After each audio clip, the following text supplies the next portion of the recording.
Hello hello hello. क्या हाल चाल। परिश्रम 2026 बैच में आप सभी माडिया ललोलाल्स का स्वागत है एक और फिजिक्स की कक्षा के अंदर। आज भाई शुरू करने जा रहे हैं दूसरा चैप्टर। पिछली बार हमने पढ़ा था पहला चैप्टर, तो पहले चैप्टर के बाद क्या आएगा? दूसरा चैप्टर। तो आज है चैप्टर नंबर 2 यानी electrostatic potential and capacitance. Chapter का पूरा नाम है ये, ठीक है। थोड़ा सा फंबल वंबल हो जाता है जब बोलने लगो, तो नाम कुछ ऐसे ही है 12वीं वाले, है ना। पहला क्या था? Electric charges and field. दूसरा है इलेक्ट्रोस्टैटिक पोटेंशियल एंड कैपेसिटेंस। ये अपने आप में ना ऐसा लगता, मतलब कोई लंबी चौड़ी वो नहीं होती एकता कपूर की कोई फिल्म या फिर उसके कोई सीरियल, समझ लो ना, 5-6 वर्ड्स को मिला करके एक लाइन बनती है ना। और आपने इसके टॉपिक भी देखे होंगे ऐसे ही, electric field intensity due to linear charged wire, electric field intensity due to charged ring. Topic भी सारे ऐसे ही हैं, लंबे लंबे, सबकी बातें लंबी लंबी होती हैं, है ना। और चैप्टर भी लंबे ही हैं। तो पिछले वाले चैप्टर को, है ना, विद डिस्कशन पीवाईक्यू पूरा करने में 9 लेक्चर लगे थे। इसको 9 से कम नहीं लगने वाले, मैं आपको बता दूं, क्योंकि दोनों की इक्वल लेंथ है। यस, जितनी लेंथ पहले चैप्टर की है उतनी ही लेंथ दूसरे चैप्टर की भी है। ये दोनों चैप्टर सेम लेंथ के हैं, वेटेज भी लगभग इनका सेम ही है। 5 नंबर का चैप्टर वो भी था, 5 नंबर का चैप्टर लगभग ये भी है, ठीक है। इस चैप्टर को पढ़ने के लिए आपको पहले तो क्या क्या चाहिए वो सुन लो, ठीक है। अच्छा, अब जिन बच्चों ने भाई शिद्दत से 11वीं क्लास पढ़ी है, चाहे वो उदय बैच से पढ़ी है या फिर वो कहीं अपना ट्यूशन लगा करके पढ़ी है, होम ट्यूशन पढ़ा है, ठीक है ना, या अच्छे से अगर आपने 11वीं क्लास अपने स्कूल के टीचर से ही पढ़ी है अगर, ठीक है ना, तो मैं आपको बता दूं कि आपको ये कॉन्सेप्ट दोबारा रिवाइज करने पड़ेंगे, ठीक है। अब जिन्होंने नहीं पढ़ी उनकी बात नहीं कर रहा मैं बात अभी उनकी कर रहा हूं जिन्होंने पढ़ी है। तो जिन्होंने पढ़ी है वो कृपया करके कुछ टॉपिक्स ऐसे हैं जो आपको पढ़ के आने चाहिए, जैसे वर्क एंड एनर्जी के जो रिश्ते हैं आपस में, ठीक है। वर्क एंड एनर्जी के जो आपसी रिश्ते हैं ये आपको पढ़ने हैं, ठीक है। जो लोग शिद्दत से पढ़े 11th क्लास, उनको टाइम मिल जाएगा, वो टाइम निकाल लेंगे, है ना, क्योंकि उन्होंने पहले पढ़ लिया तो उनको रिवीजन करने में दिक्कत नहीं आएगी। अब जिन्होंने 11th क्लास शिद्दत से नहीं पढ़ी, वर्क एनर्जी पावर वाला चैप्टर जो था, चैप्टर नंबर 6 था ना शायद, ये 6 या 5, जो जिस भी तरीके से आप इसको बोलो, ठीक है ना। तो वर्क के कॉन्सेप्ट्स, एनर्जी के कॉन्सेप्ट्स, काइनेटिक एनर्जी का चेंज, वर्क एनर्जी थ्योरम, ये जो टॉपिक्स मैं बोल रहा हूं, अगर आपको फेमिलियर लग रहे हैं तो बहुत अच्छी बात है। अगर आपने टॉपिक पहले कभी सुने हुए हैं बहुत अच्छी बात है। कंजर्वेटिव फोर्स का work done negative change in potential energy के बराबर होता है। ये शब्द अगर बहुत फेमिलियर आपको लग रहे हैं तो अच्छी बात है, अच्छी बात है। और नहीं लग रहे हैं अगर, तो भी टेंशन नहीं लेनी, तो फिर मेरी ड्यूटी बनती है कि मैं आपको वो बताऊं, ठीक है ना। लेकिन जिन्होंने पढ़ा हुआ है उनसे बात कर रहा हूं फिलहाल, ठीक है। वो रिवाइज करके आए, उसके बाद आप इस चैप्टर को स्टार्ट कर पाएंगे, अच्छे से स्टार्ट कर पाएंगे। मैं ये नहीं कह रहा कि स्टार्ट नहीं होगा, स्टार्ट हो जाएगा, पर अच्छे से स्टार्ट नहीं हो पाएगा, ठीक है। तो अगर अच्छे से स्टार्ट करना चाहते हो तो वर्क एनर्जी के कॉन्सेप्ट्स को थोड़ा थोड़ा रिवाइज करके आना, ये मेरी आपको सलाह है, फ्री एडवाइस, ठीक है। लेकिन अब बात करते हैं कि भाई जिन बच्चों ने 11th क्लास ढंग से नहीं पढ़ी है, 11th क्लास का वर्क एनर्जी पावर चैप्टर जो होता है वो ढंग से नहीं पढ़ा है अगर, उनके लिए क्या सोल्यूशन है? तो भाई सोल्यूशन हूं मैं, तू भी सुन। पहला टॉपिक जो हमारा है वो है वर्क एनर्जी की वाईकेबी यानी यादों की बारात, ठीक है। तो वर्क एनर्जी के जितने भी कॉन्सेप्ट्स इस चैप्टर में यूज होने वाले हैं या आगामी चैप्टरों में यूज होने वाले हैं, वो सारे मैं तेरे को आज दूंगा, आज ही दूंगा, टेंशन ना ले, ठीक है ना। मैं कोई 11th क्लास का चैप्टर नहीं पढ़ाने आया, यहां पर पढ़ाऊंगा भी नहीं और कोई पढ़ा भी नहीं सकता, ठीक है ना। ये अपने आप में ऐसा चैप्टर है जो कम से कम 9-10 लेक्चर लेके जाता है। तो मैं पूरा चैप्टर पढ़ाने नहीं आया आपको, मैं पूरा लेक्चर भी पढ़ाने नहीं आया आपको, मैं आपको सिर्फ वो कॉन्सेप्ट्स बताऊंगा जो यूज होने वाले हैं, समझ गए ना। इतना ही मेरी ड्यूटी बनती है बताने की, मैं उतना ही बताऊंगा आपको, मैं कोई 11वीं पढ़ाने नहीं आ रहा भाई, ठीक है ना। तो मैं आपको वर्क एनर्जी की देने वाला हूं वाईकेबी यानी यादों की बारात। ये देने के बाद ही चैप्टर स्टार्ट होगा बेटा, उसके बिना चैप्टर स्टार्ट नहीं हो पाएगा, उसके बिना चैप्टर की स्टार्टिंग नहीं हो पाएगी। तो पहले मुझे ये आपको देना पड़ेगा, ठीक है। उसके बाद आज का हमारा जो टॉपिक है, जो मेजर टॉपिक है आज का, वो है इलेक्ट्रोस्टैटिक पोटेंशियल एनर्जी। क्योंकि जब पोटेंशियल एनर्जी की बातें आएंगी तो मुझे वर्क की बातें करनी पड़ेंगी, कोई चारा नहीं है मेरे पास, कोई चारा नहीं है, मुझे वर्क एनर्जी की यादों की बारात आपको देनी ही पड़ेगी। तो पहले वर्क एनर्जी की यादों की बारात, उसके बाद हम लोग चलेंगे कहां पर?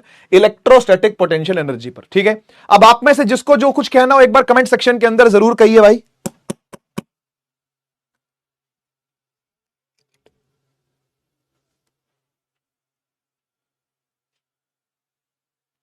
जल्दी से चैट सेक्शन के अंदर कह दो फटाफट, जो कहना है जल्दी से चैट सेक्शन में कह दो। अच्छा आग नहीं लगवाई आज मैंने, हाँ तो तुमने खुद ही तो लगा दी आग, मैं अलग से क्या आग लगवाऊं यार, तुमने लगा तो दिए। अच्छा कुछ, हाँ मैंने बिल्कुल बिल्कुल आपको कुछ क्वेश्चंस दिए थे यस लास्ट टाइम करने के लिए, मैंने आपसे कहा था कि भाई वो क्वेश्चन आप खुद से ट्राई करना, ठीक है ना, फिर टाइम मिलेगा अगर तो मैं उसका सॉल्यूशंस भी आपको जरूर दूंगा। तो ऑब्वियसली भाई 12वीं का रिजल्ट आ गया, 10वीं का भी आ गया, एक साथ दो दो बम फोड़ दिए सीबीएसई ने, ठीक है ना, तो आपकी तो उल्टा क्लासें कैंसिल हो गई। मैं टाइम तो बात तब निकालूंगा जब मेरे पास पहले तो क्लास लेने का टाइम हो बात यह है, तो क्लास लेने का ही टाइम नहीं था, इसलिए आपकी 2 दिन क्लास जो है वो कैंसिल हुई है, लेकिन टेंशन ना लो, वो मैंने बता दिया था आपको, भी एक वीडियो भी अपलोड करवा दी थी कि भाई कुछ प्रोमिसेस ऐसे होते हैं जो हम बच्चों से करते हैं हर साल, ठीक है ना, तो ये थोड़ा सा टाइम ऐसा होता है, और पता है रिजल्ट के अराउंड ही 2-3 दिन ऐसे होते हैं जब थोड़ा सा मामला फंसा होता है। आज भी मैं सुबह बच्चे से मिलकर आया हूं, पर मैंने क्लास कैंसिल नहीं करी, मैं अभी पहुंचा हूं 1 घंटा पहले। मैं जिस जगह से जिस लोकेशन से ले रहा हूं इस टाइम पे क्लास, यहां से 1.5 घंटा दूर है उसका घर, ज्यादा दूर नहीं है, 1.5 घंटा दूर है, लेकिन 1.5 घंटा जाना, 1.5 घंटा आना, और 2 घंटा कम से कम उसके घर में रुकना भी है ना भाई। अब गए हैं तो बैठेंगे भी जा करके, चाय नाश्ता भी कुछ थोड़ा बहुत आता है, हम चाहे ना चाहे, है ना, मन हो या ना हो, लेकिन पेरेंट जब हमको आगे से ऑफर करते हैं तो फिर हमें बैठना ही पड़ता है। फिर एक वीडियो भी शूट होती है, जैसे कि आपने देखा ही है, शॉर्ट्स वगैरह निकलते हैं तो उसमें समय लगता है, फिर उसको वेरीफाई भी करना पड़ता है कि भाई ये वीडियो जो है ये आपका जाने दे या ना जाने दे, तो उस पूरी वीडियो को अपने को वेरीफाई भी करना पड़ता है ना, तो उसमें समय लग जाता है। वो समय निकाल करके, वो पूरा लगा करके भी मैं यहां पहुंचा हूं, केवल मैंने मुंह ही धोया आकर के, मैंने लंच भी नहीं किया। वहां से जो उसके घर पे मिठाई खाई थी, पानी पिया, क्योंकि मिठाई खाई, पानी पिया, और थोड़ा सा फ्रूट लाके उन्होंने रखा, बस वो मैंने खाया हुआ है।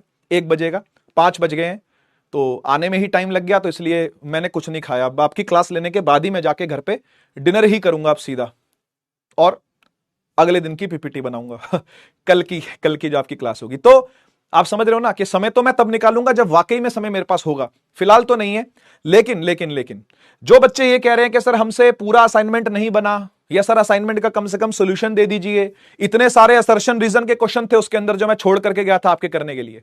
वैसे तो वो इजी थे, इजी क्या थे, मतलब प्रीवियस ईयर सवाल ही थे वो सारे, ठीक है ना, लेकिन बच्चों में कंफ्यूजन जरूर होगा।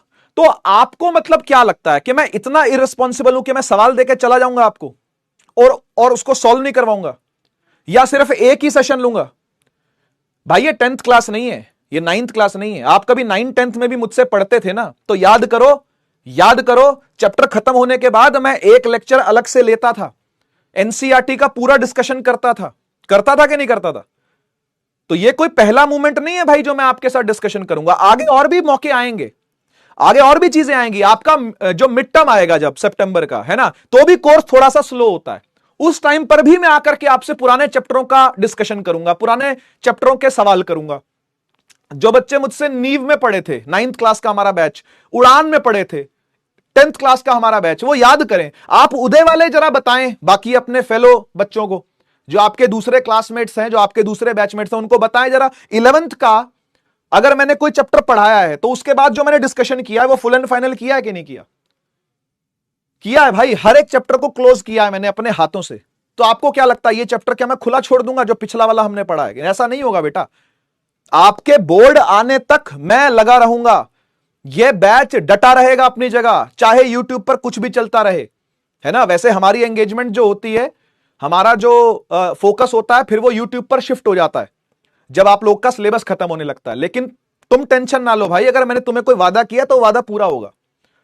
जब मैंने तुमसे कहा कि मैं 11th के वो सब कॉन्सेप्ट पढ़ाऊंगा जो 12वीं में यूज होंगे, तो मैं पढ़ा रहा हूं कि नहीं पढ़ा रहा? पढ़ा रहा हूं, आगे भी पढ़ाऊंगा।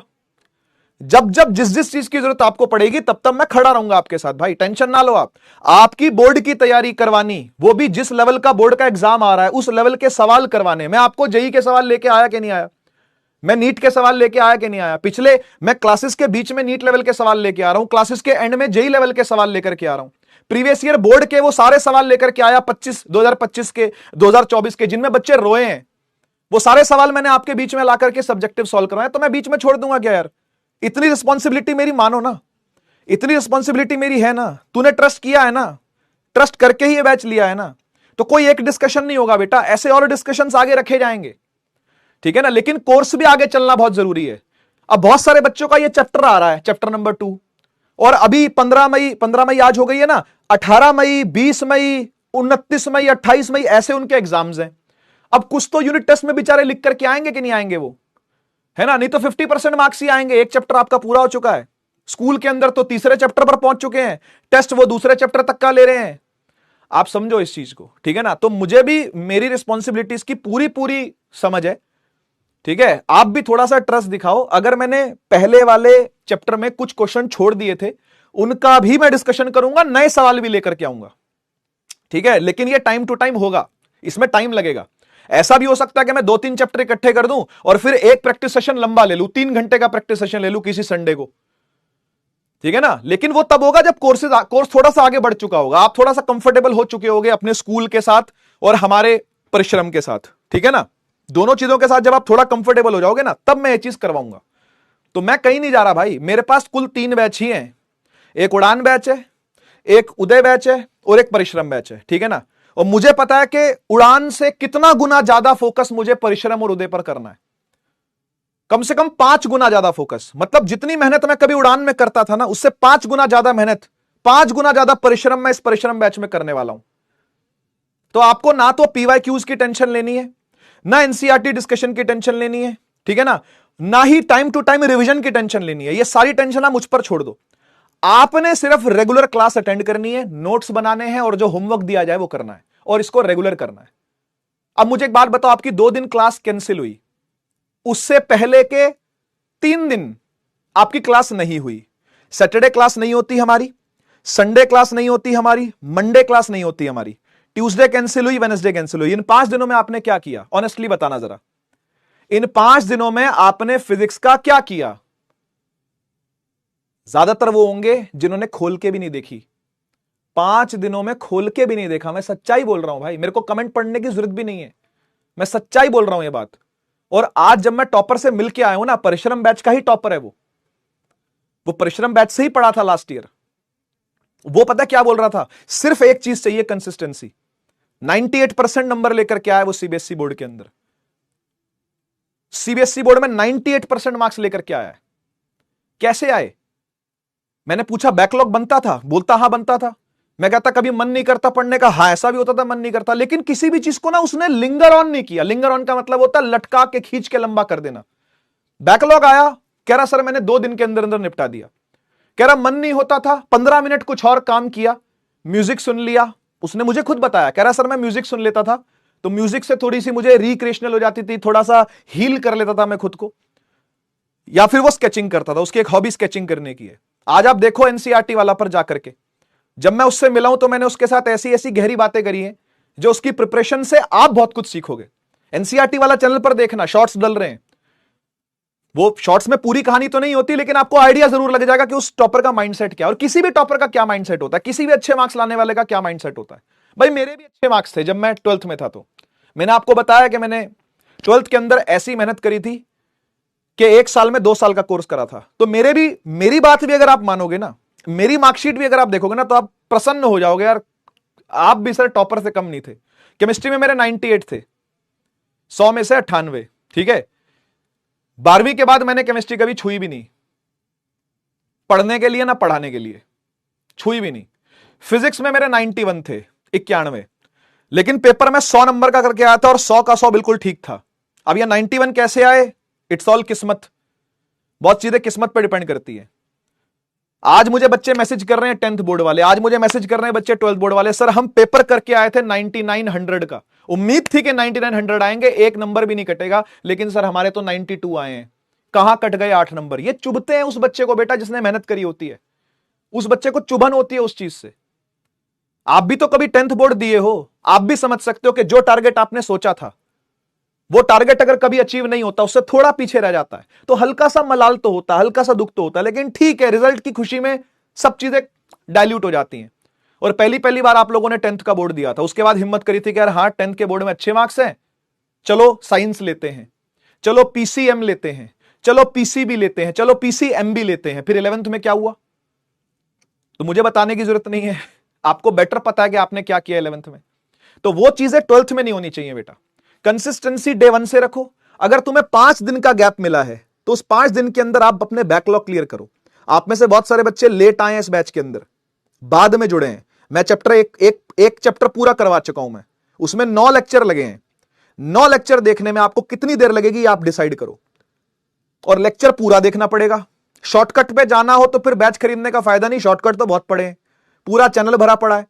जिस टीचर से चाहो उससे पढ़ो, मुझसे अच्छा पढ़ा रहे हैं, आप पढ़ो उनसे जाकर के, कोई दिक्कत नहीं है। लेकिन मुझसे पढ़ना है तो आपको डिटेल में पढ़ना पड़ेगा, और डिटेल में पढ़ना ही सुख है फिजिक्स का। फिजिक्स का सुख वन शॉट में नहीं है।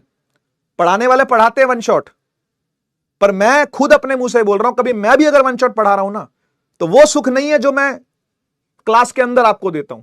कंपेयर हो सकता है क्या कंटेंट? नहीं हो सकता बेटा।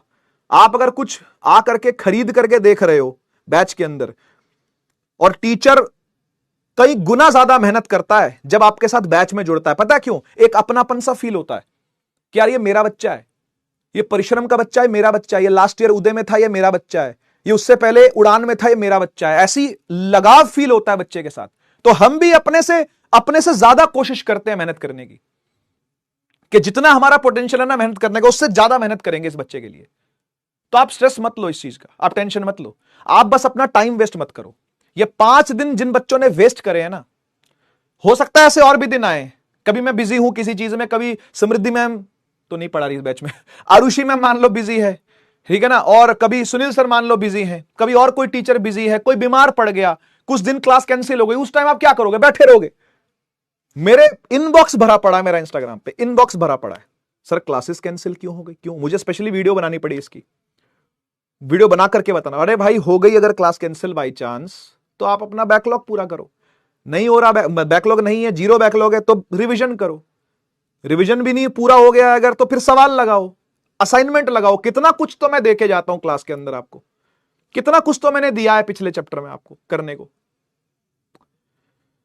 ठीक है, टाइम वेस्ट नहीं करना, हर दिन पढ़ना है। और फिजिक्स तो एक ऐसा सब्जेक्ट है जो आपको रोज पढ़ना ही पड़ेगा।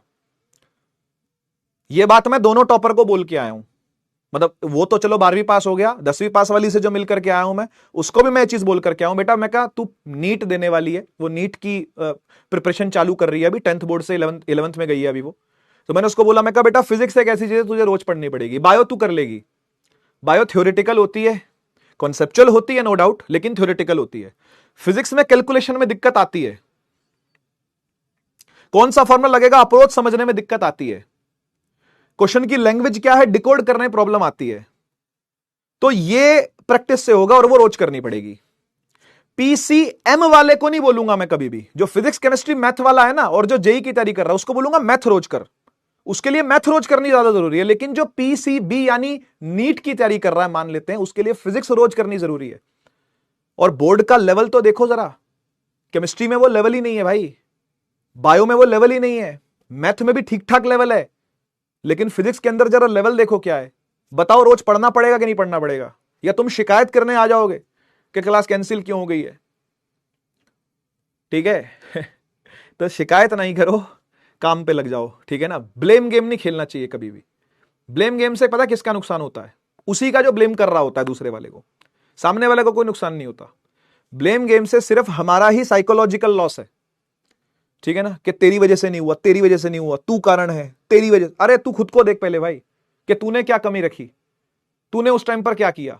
रिवीजन किया, बहुत बढ़िया बात है, बैकलॉग क्लियर किया, बहुत बढ़िया बात है, असाइनमेंट किया, बहुत बढ़िया बात है, यही करना था, यही तो करना था तुझे, वो तूने किया तो बहुत अच्छी बात है। नहीं किया अगर, समय बर्बाद किया अगर, तो फिर वो समय कोई वापस नहीं ला पाएगा भाई, वो टाइम तो गया, वो टाइम तो चला गया, समय कोई वापस नहीं लाएगा। आपका शिकायत करने से ये तो नहीं होगा कि मैं प्रेजेंट हो जाऊंगा उस टाइम पर, अरे यार बच्चे ने शिकायत करी है कि क्लास कैंसिल क्यों कर दी सर आज आपने, चलो मैं चलता हूं भाई क्लास लेने के लिए, ऐसा थोड़ी ना होता है ठीक है ना। जो कमिटमेंट है वो पूरी करनी पड़ेगी ना हमको भी, ठीक है ना भाई। ये वर्दी पहनी है, इस वर्दी के साथ जुड़ी हुई बहुत सारी कमिटमेंट्स हैं, आपके साथ भी कमिटमेंट है और वो पूरी होगी, ठीक है। सो डोंट वरी, टेंशन ना लो। आइए चालू करते हैं।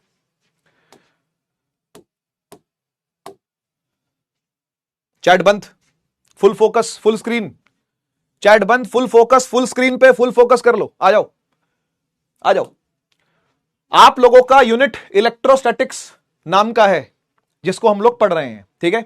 उसमें से chapter number 1 electric charge and field हम लोग पूरा कर चुके हैं।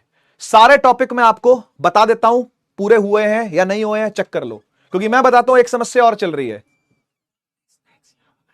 नहीं नहीं, ऐसी मजाक कर रहा था मैं तो। पढ़ाऊंगा कि समोसा खाऊंगा, मजाक कर रहा था मैं। मना कर दे, तू खा ले। अबे खा लेना। अच्छा, एक और खा ले, कोई बात नहीं। हाँ जी, chapter 1 electric charge and field. इसमें सबसे पहले आपने चार्जेस के बारे में पढ़ा, फिर कंजर्वेशन ऑफ चार्ज लॉ है, कूलम्स लॉ के बारे में पढ़ा। 2 पॉइंट चार्जेस के बीच में फोर्सेस होती है, मल्टीपल चार्जेस के बीच में फोर्सेस होती है, इसको बोलते हैं सुपरपोजिशन प्रिंसिपल। ये रहा सुपरपोजिशन प्रिंसिपल पढ़ा। कंटिन्यूअस चार्ज डिस्ट्रीब्यूशन पढ़ी उसके बाद आपने, जिसके अंदर हम लोग डेंसिटी पढ़ते हैं, है ना। देखा आपने कि भाई linear charge density, surface charge density किस तरीके से काम करती है। उसके बाद इलेक्ट्रिक फील्ड की बातें आती है। Electric field due to point charge is equal to के क्यू बाय आर स्क्वायर होता है ना। इलेक्ट्रिक फील्ड लाइंस के बारे में पढ़ा, उसकी प्रॉपर्टीज पढ़ी आपने। डायपोल पढ़ा, डायपोल कहां कहां पर कैसी कैसी फील्ड बनाता है वो पढ़ा।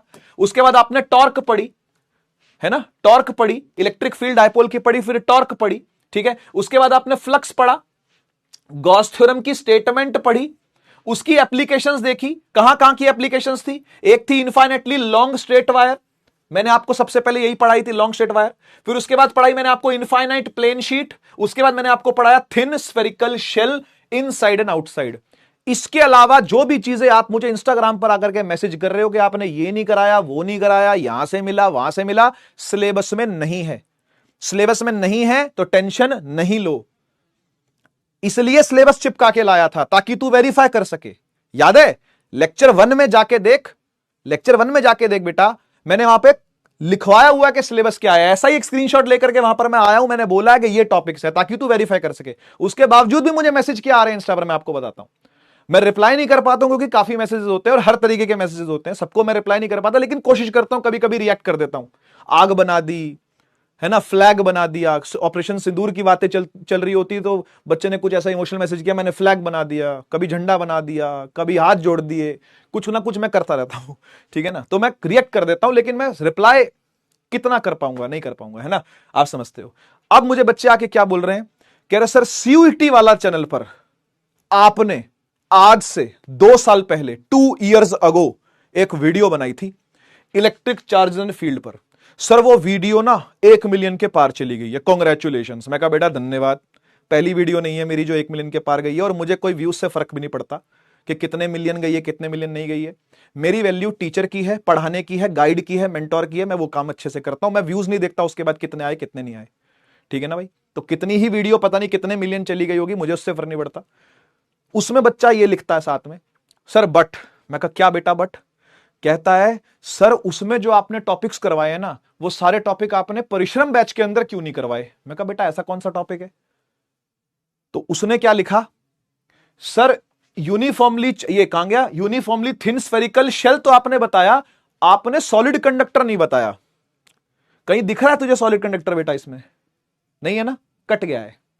लेकिन सीयूईटी का सिलेबस अलग है, सीयूईटी का सिलेबस अलग है, अलग है नहीं, सॉरी गलती से बोल दिया, अलग था। आज से 2 साल पहले जो सीयूईटी का सिलेबस मैंने पढ़ाया हुआ है, इसलिए मैं हाथ जोड़ के आपसे विनती कर रहा था कि जाके वो वीडियो मत देखो। बोला था ना मैंने, फिर भी देखी, फिर भी देखी। और इतने तेज हैं ये लल्लू लाल, वह कमेंट कर रहे हैं उस वीडियो के नीचे जाके कमेंट कर रहे हैं कि यार यहां पे कोई कमेंट मत करो, रक्षक सर ने देख लिया तो गुस्सा हो जाएंगे। ये मैंने कमेंट पढ़ा वहां पे जाकर के। मैं अगर जा रहे हैं देखने के लिए, देखूं तो सही कोई पहुंचता क्या नहीं पहुंचता। वहां पर मैंने जाकर के देखा, न्यूएस्ट खोल करके कमेंट्स, उसमें लिखा हुआ अरे यार यहां पर कोई भी भाई कमेंट मत करो, रक्षक सर को बहुत गुस्सा आ रहा है। अरे भाई यार नौटंकी हो तुम यार, एक नंबर के यार सारे। तो भाई मेरी बात को समझो, सीयूईटी का जो आज का सिलेबस है ना, वो यही वाला है जो पीछे लिखा हुआ है। लेकिन जो तू वीडियो देख रहा है वो 2 साल पुरानी है, तब सिलेबस रिड्यूस्ड नहीं था, तब टोटल सिलेबस आता था सीयूईटी में, अब नहीं आता, अब यही आता है, ठीक है ना। तो मैं अब वही करवाऊंगा जो एनसीईआरटी के अंदर होगा। अच्छा, फिर बहुत सारे बच्चे आते हैं कहने के लिए, सर स्कूल में हमारे मैडम ने, स्कूल में हमारे सर ने वो करवाया है गोल्ड लीफ इलेक्ट्रोस्कोप, और सर आपने भी सीयूईटी वाला चैनल पर जो वीडियो है उसमें करवाया हुआ है। बेटा गोल्ड लीफ इलेक्ट्रोस्कोप ना साफ साफ लिखा होता था पहले, यहां पे साफ साफ कोमा डाल करके ना बीच में लिखा होता था कि गोल्ड लीफ इलेक्ट्रोस्कोप करवाना है बच्चे को, पर सिलेबस से कट गया है भाई। मैं क्यों उस पंगों में पढ़ूं, एक लेक्चर और फालतू दूं, फिर ये लेक्चर और लेट हो अगले वाले चैप्टर। आप समझ रहे हो ना, जो आप वो सीयूईटी वाला पर जाकर के मेरे पुराने लेक्चर देख रहे हो ना बेटा, वो पुराने सिलेबस के हिसाब से बने हुए हैं। तो कृपया करके कंपेयर ना करें दोनों लेक्चरों को, दोनों टॉपिक्स को। ठीक है ना। कुछ चीजें उसके अंदर आपको ज्यादा मिलेंगी, कुछ चीजें आपको यहां ज्यादा मिलेंगी, क्योंकि यहां पर मैं घंटे ज्यादा बिता रहा हूं, सवाल ज्यादा करवा रहा हूं, वो सवाल आपको वहां नहीं मिलने वाले। या सब्जेक्टिव सवाल ज्यादा करवाऊंगा, वहां ऑब्जेक्टिव ज्यादा करवाए हैं, वह सीयूटी के प्रीवियस ईयर करवाए हैं, यहां पर मैं सीयूटी के भी करवा रहा हूं, नीट के भी करवा रहा हूं, जेई के भी करवा रहा हूं। ठीक है, तो थोड़ा सा ट्रस्ट करा करो यार। अब स्कूल वाली मैडम ने तुम्हें गोल्ड लीफ इलेक्ट्रोस्कोप करवा दिया, तो मैं बताऊं क्यों करवाया है?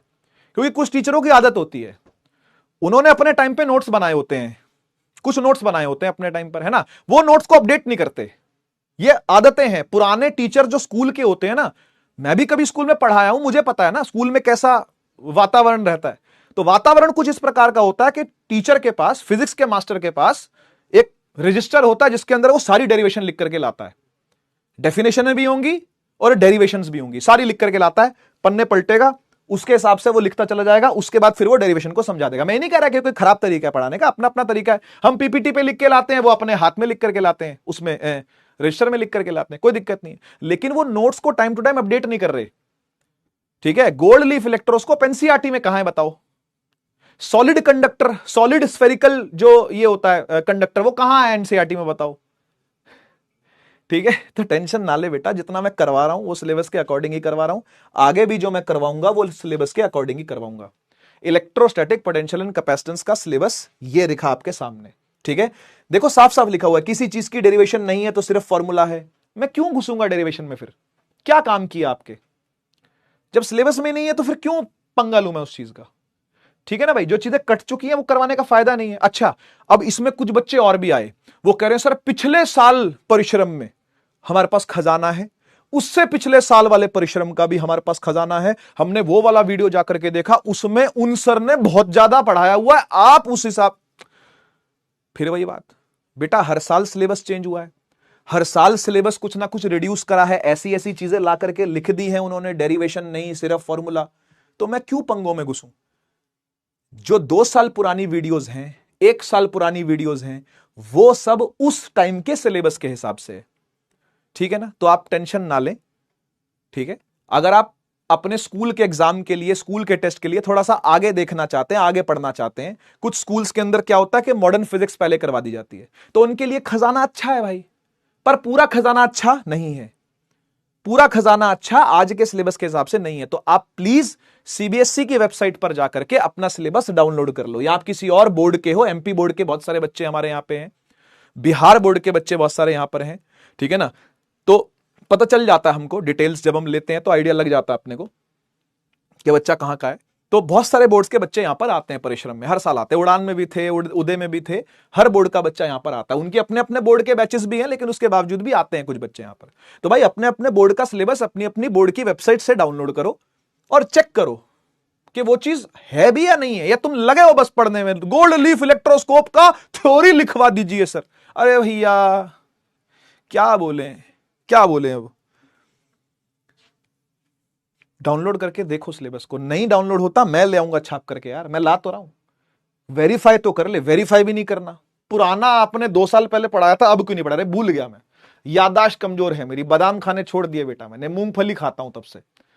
2 साल पहले बादाम खाता था, तब मुझे याद था गोल्ड लीफ इलेक्ट्रोस्कोप क्या होता है, या सॉलिड कंडक्टर के अंदर क्या क्या प्रॉपर्टीज होती हैं, वो सब मुझे पहले याद था बेटा। मैं अभी भूल गया हूं एकदम, मैंने बादाम खाने छोड़ दिए यार, इसलिए पढ़ाना भी छोड़ दिया। वो कैसी बातें करते हो यार तुम यार।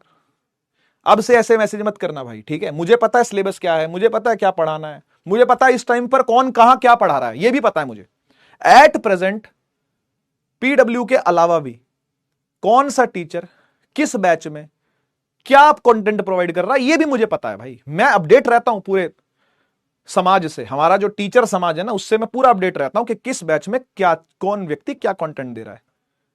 ठीक है ना, और जो रेलेवेंट होगा मैं तुम्हें वही करवाऊंगा। अब तुमने ट्रस्ट किया है तो फिर आंख बंद करके करो, मतलब इतनी भी आंख मत बंद करना, थोड़ी खोले भी रखना, क्योंकि तुम्हें भी उन आंखों की जरूरत पड़ेगी। ठीक है, लेकिन ट्रस्ट तो करो यार।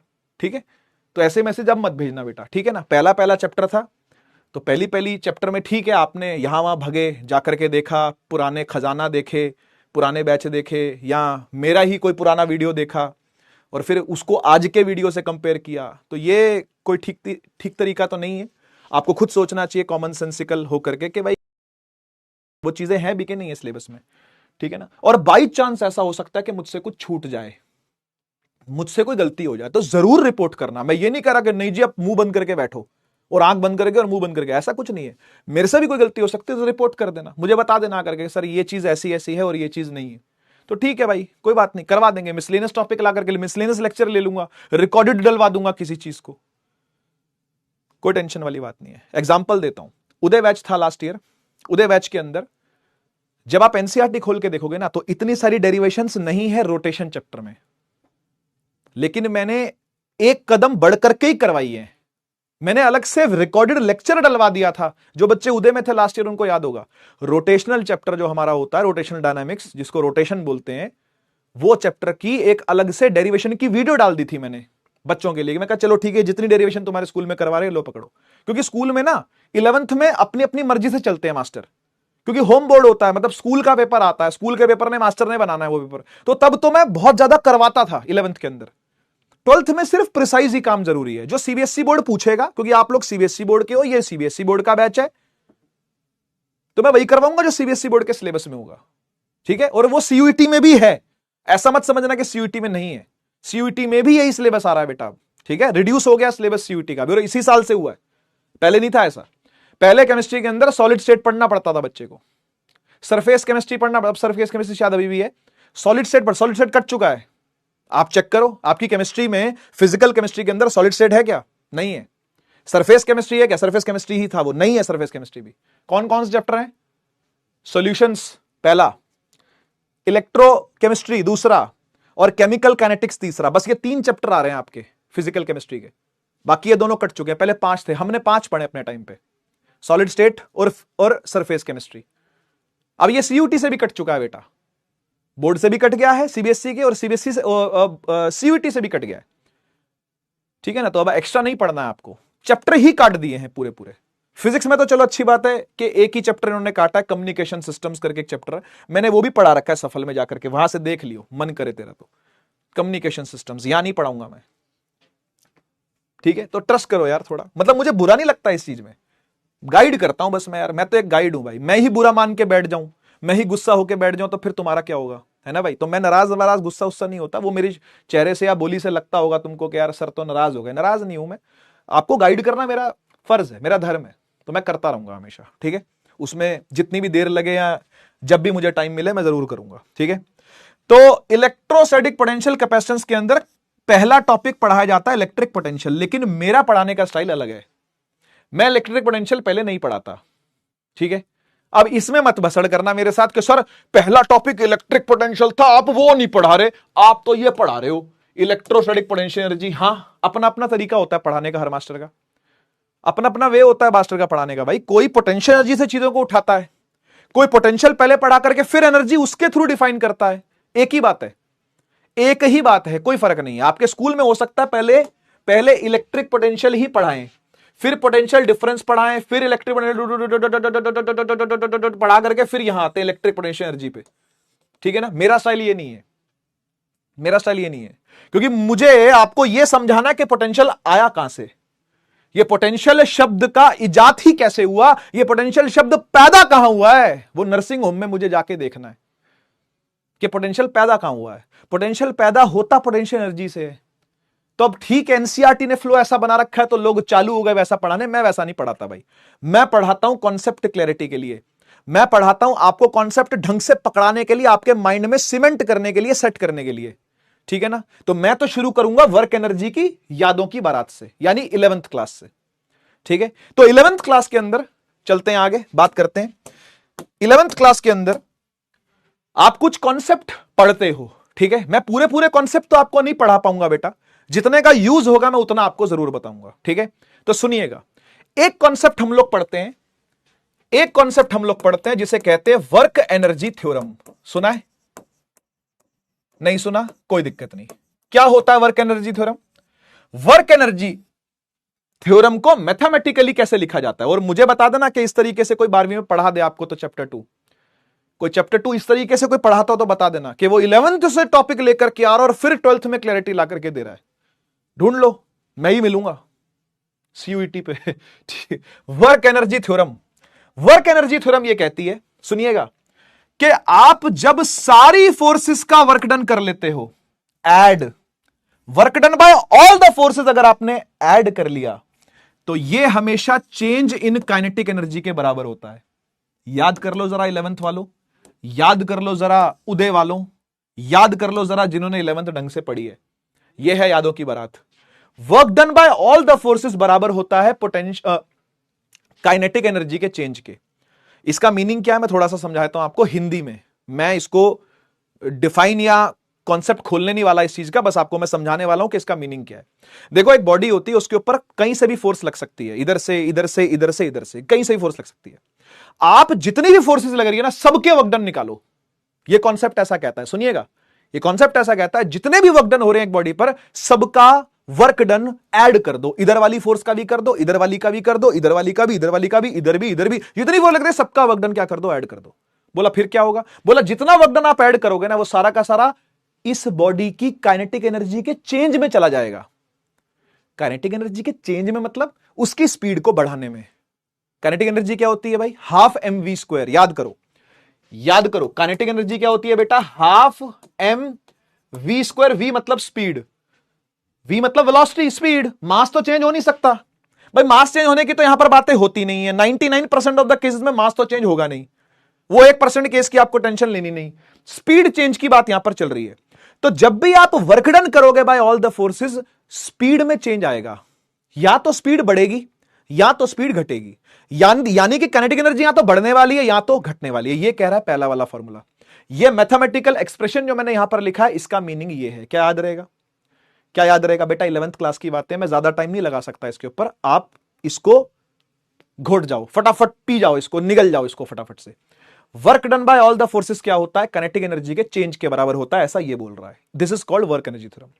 दूसरा कॉन्सेप्ट जो हम पढ़ते हैं, दूसरा कॉन्सेप्ट जो हम पढ़ते हैं वो होता है वर्क डन बाय कोई भी कंजर्वेटिव फोर्स। कंजर्वेटिव फोर्स मैं थोड़ा सा बताऊंगा आपको। वर्क डन बाय कोई भी conservative force negative change of potential energy के बराबर होती है। लिख के दिखाता हूं क्या है ये मैथमेटिकली क्या होता है, मैं आपको दिखाता हूं। Work done by conservative force, CF का मतलब होता है कंजर्वेटिव फोर्स, ऐसे ही लिखते हैं इसको प्यार से, मैं ऐसे ही लिखता हूं। वर्क डन के पैर में conservative force. Work done by conservative force हमेशा negative change in potential energy के बराबर होता है। अब आप बोलोगे सर ये क्या भसड़ है, ये क्या, यू क्या होता है सर? यू मतलब होता है पोटेंशियल एनर्जी। डेल्टा क्या होता है? मतलब चेंज। तो ये क्या लिखा हुआ है? Change in potential energy. उसके नेगेटिव के बराबर होता है work done by conservative. Sir इसका मीनिंग क्या? इसका मीनिंग कुछ नहीं है, मैथमेटिकली ऐसे डिफाइन होता है। आप इतना ही समझ लो, आप इतना ही समझ लीजिए, क्योंकि इसकी बहुत गहराइयां जाकर के 11th में मिलती हैं बेटा। उतनी गहराइयों में मैं तुम्हें नहीं उतार पाऊंगा। आप बस इतना समझ लो कि कंजर्वेटिव फोर्स जो होती है वो डिफाइन ही ऐसे होती है, मतलब उसका वर्क डन, कंजर्वेटिव फोर्स का वर्क डन ऐसे ही डिफाइन होता है कि वो negative change of potential energy के बराबर होता है। ठीक है, ये हो गया दूसरा डब्बा बंद। इन दोनों की मदद से, इन दोनों की मदद से हम आज का टॉपिक पूरा पढ़ेंगे। ये दो फॉर्मूलों की मदद से, ये दो फॉर्मूले एक बार अपने दिमाग में छापो। इनका मीनिंग आपको जितना भी समझ में आया, 40% समझ में आया, 30% समझ में आया, 20% समझ में आया, 10% ही समझ में आया, दिमाग में छापो। Work done by all the forces kinetic energy के चेंज के बराबर। Work done by conservative force negative change of potential energy के बराबर। ठीक है, अब आगे सुनो। ये डन है, आगे सुनो। ऑल द फोर्सेस का मतलब क्या होता है सर? किन किन फोर्सेस की बात हो रही है? तो देखो, दो टाइप की फोर्सेस की बात यहां पर होती है। ऑल का मतलब दो टाइप की फोर्सेस है। कौन कौन सी? या तो होगी कंजर्वेटिव फोर्स या फिर होगी नॉन कंजर्वेटिव फोर्स। ये जो नॉन कंजर्वेटिव फोर्स है ना, इसको जनरली हम लोग एक्सटर्नल फोर्स भी कहते हैं। Sir what is external force? जो मैं अपने हाथ से खींच के लगाता हूं वो एक एक्सटर्नल फोर्स है। सर फिर कंजर्वेटिव कौन सी होती है? तीन कंजर्वेटिव फोर्सेज हैं, जरा याद रखो, जरा याद रखो। तीन कंजर्वेटिव फोर्सेज हैं। कोई पूछे आपसे कंजर्वेटिव फोर्स कौन है, तो तीन कंजर्वेटिव फोर्सेज आपके सिलेबस में है। पहली ग्रेविटेशनल फोर्स। सर ये तो 11th में थी। हाँ ठीक है, टेंशन ना ले फिर तो टेंशन नहीं लेनी, ठीक है ना, 11th में थी तो गई। दूसरी स्प्रिंग फोर्स, जिसको इलास्टिक भी कहते हैं। सर ये भी 11th में सुनी सुनी थी, हां तो 11 में थी गई। तीसरी फोर्स इलेक्ट्रोस्टैटिक फोर्स, ये सुनिए। अबे कूलम फोर्स, लल्लू लाल कहीं के, Coulomb's force, Coulomb's law, F is equal to k Q1 Q2 by are square, ये वाली force, electric force, attraction repulsion charges के बीच में जो होती है वो भी कंजर्वेटिव है पगले, वो भी कंजर्वेटिव ही है लल्लू लाल कहीं के, समझा? तो जो चार्जेस के बीच की फोर्स है ना, that is also conservative force, इतना याद रहेगा। 3 प्रकार की कंजर्वेटिव फोर्स है, ऊपर वाली 2 गई 11th में, भूल जाओ। तीसरी वाली की बात करेंगे, इलेक्ट्रोस्टैटिक फोर्स यानी कि कूलम्स फोर्स, ठीक है? वही कंजर्वेटिव फोर्स के वर्कडन की यहां पर चर्चा चल रही है। तो अगर मैं आज के परिप्रेक्ष्य में बात करूं, पुरानी बातों को छोड़ करके आज के परिप्रेक्ष्य में बात करूं, तो क्या मैं इस फॉर्मूले को ऐसे लिख सकता हूं, work done by electric force is negative change of potential energy. कौन कौन एग्री करता है इस चीज से? कौन कौन एग्री करता है इस चीज से? सर कंजर्वेटिव फोर्स की जगह इलेक्ट्रिक ही तो लिखा है, और तो क्या ही है, बाकी सब तो वही है। 11th का ही डेफिनेशन है यहां पर भी कि work done by conservative force negative change of potential energy के बराबर होता है। तो work done by electric force negative change of potential energy के बराबर होता है। कोई दिक्कत? उठा के इसको एक बार यहां रख देते हैं, क्योंकि हमारी कंजर्वेटिव फोर्स कौन सी है? इलेक्ट्रिक फोर्स ही है। तो एक हो गई इलेक्ट्रिक फोर्स, और दूसरी फोर्स का वर्क डन कौन सा ले रहे हैं? External force. ये कौन सी है सर? ये वो जो मैं अपने हाथ से खींच के लगाता हूं। यस, मैं ये भी करूंगा, मैं हाथ से खींच करके भी फोर्स लगाऊंगा। जो हाथ से खींच करके फोर्स लगाई जाएगी उसे बोलेंगे एक्सटर्नल फोर्स। क्या बोलेंगे बेटा?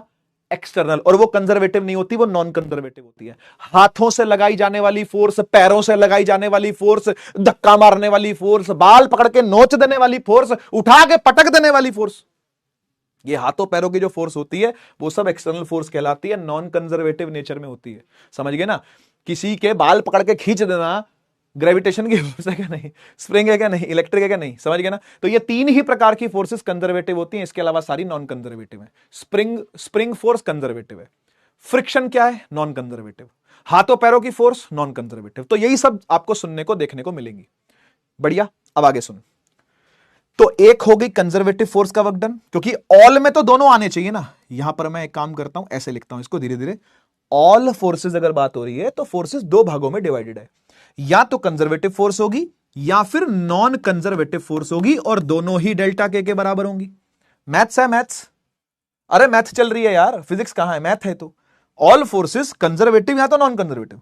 कंजर्वेटिव यहां पर हमारे लिए इलेक्ट्रिकल है, इलेक्ट्रिक फोर्स है, और नॉन कंजर्वेटिव कौन सी है? एक्सटर्नल फोर्स है। ये भी बराबर किसके है? डेल्टा के है। बहुत बढ़िया सर, एकदम बढ़िया मैथ चल रही है सर। इस इलेक्ट्रिक वाली को उठा करके यहां से यहां रख देते हैं। रख दें? सर क्या ये डेरिवेशन करवा रहे हो क्या? नहीं, एक बहुत इंपॉर्टेंट कॉन्सेप्ट बता रहा हूं आपको।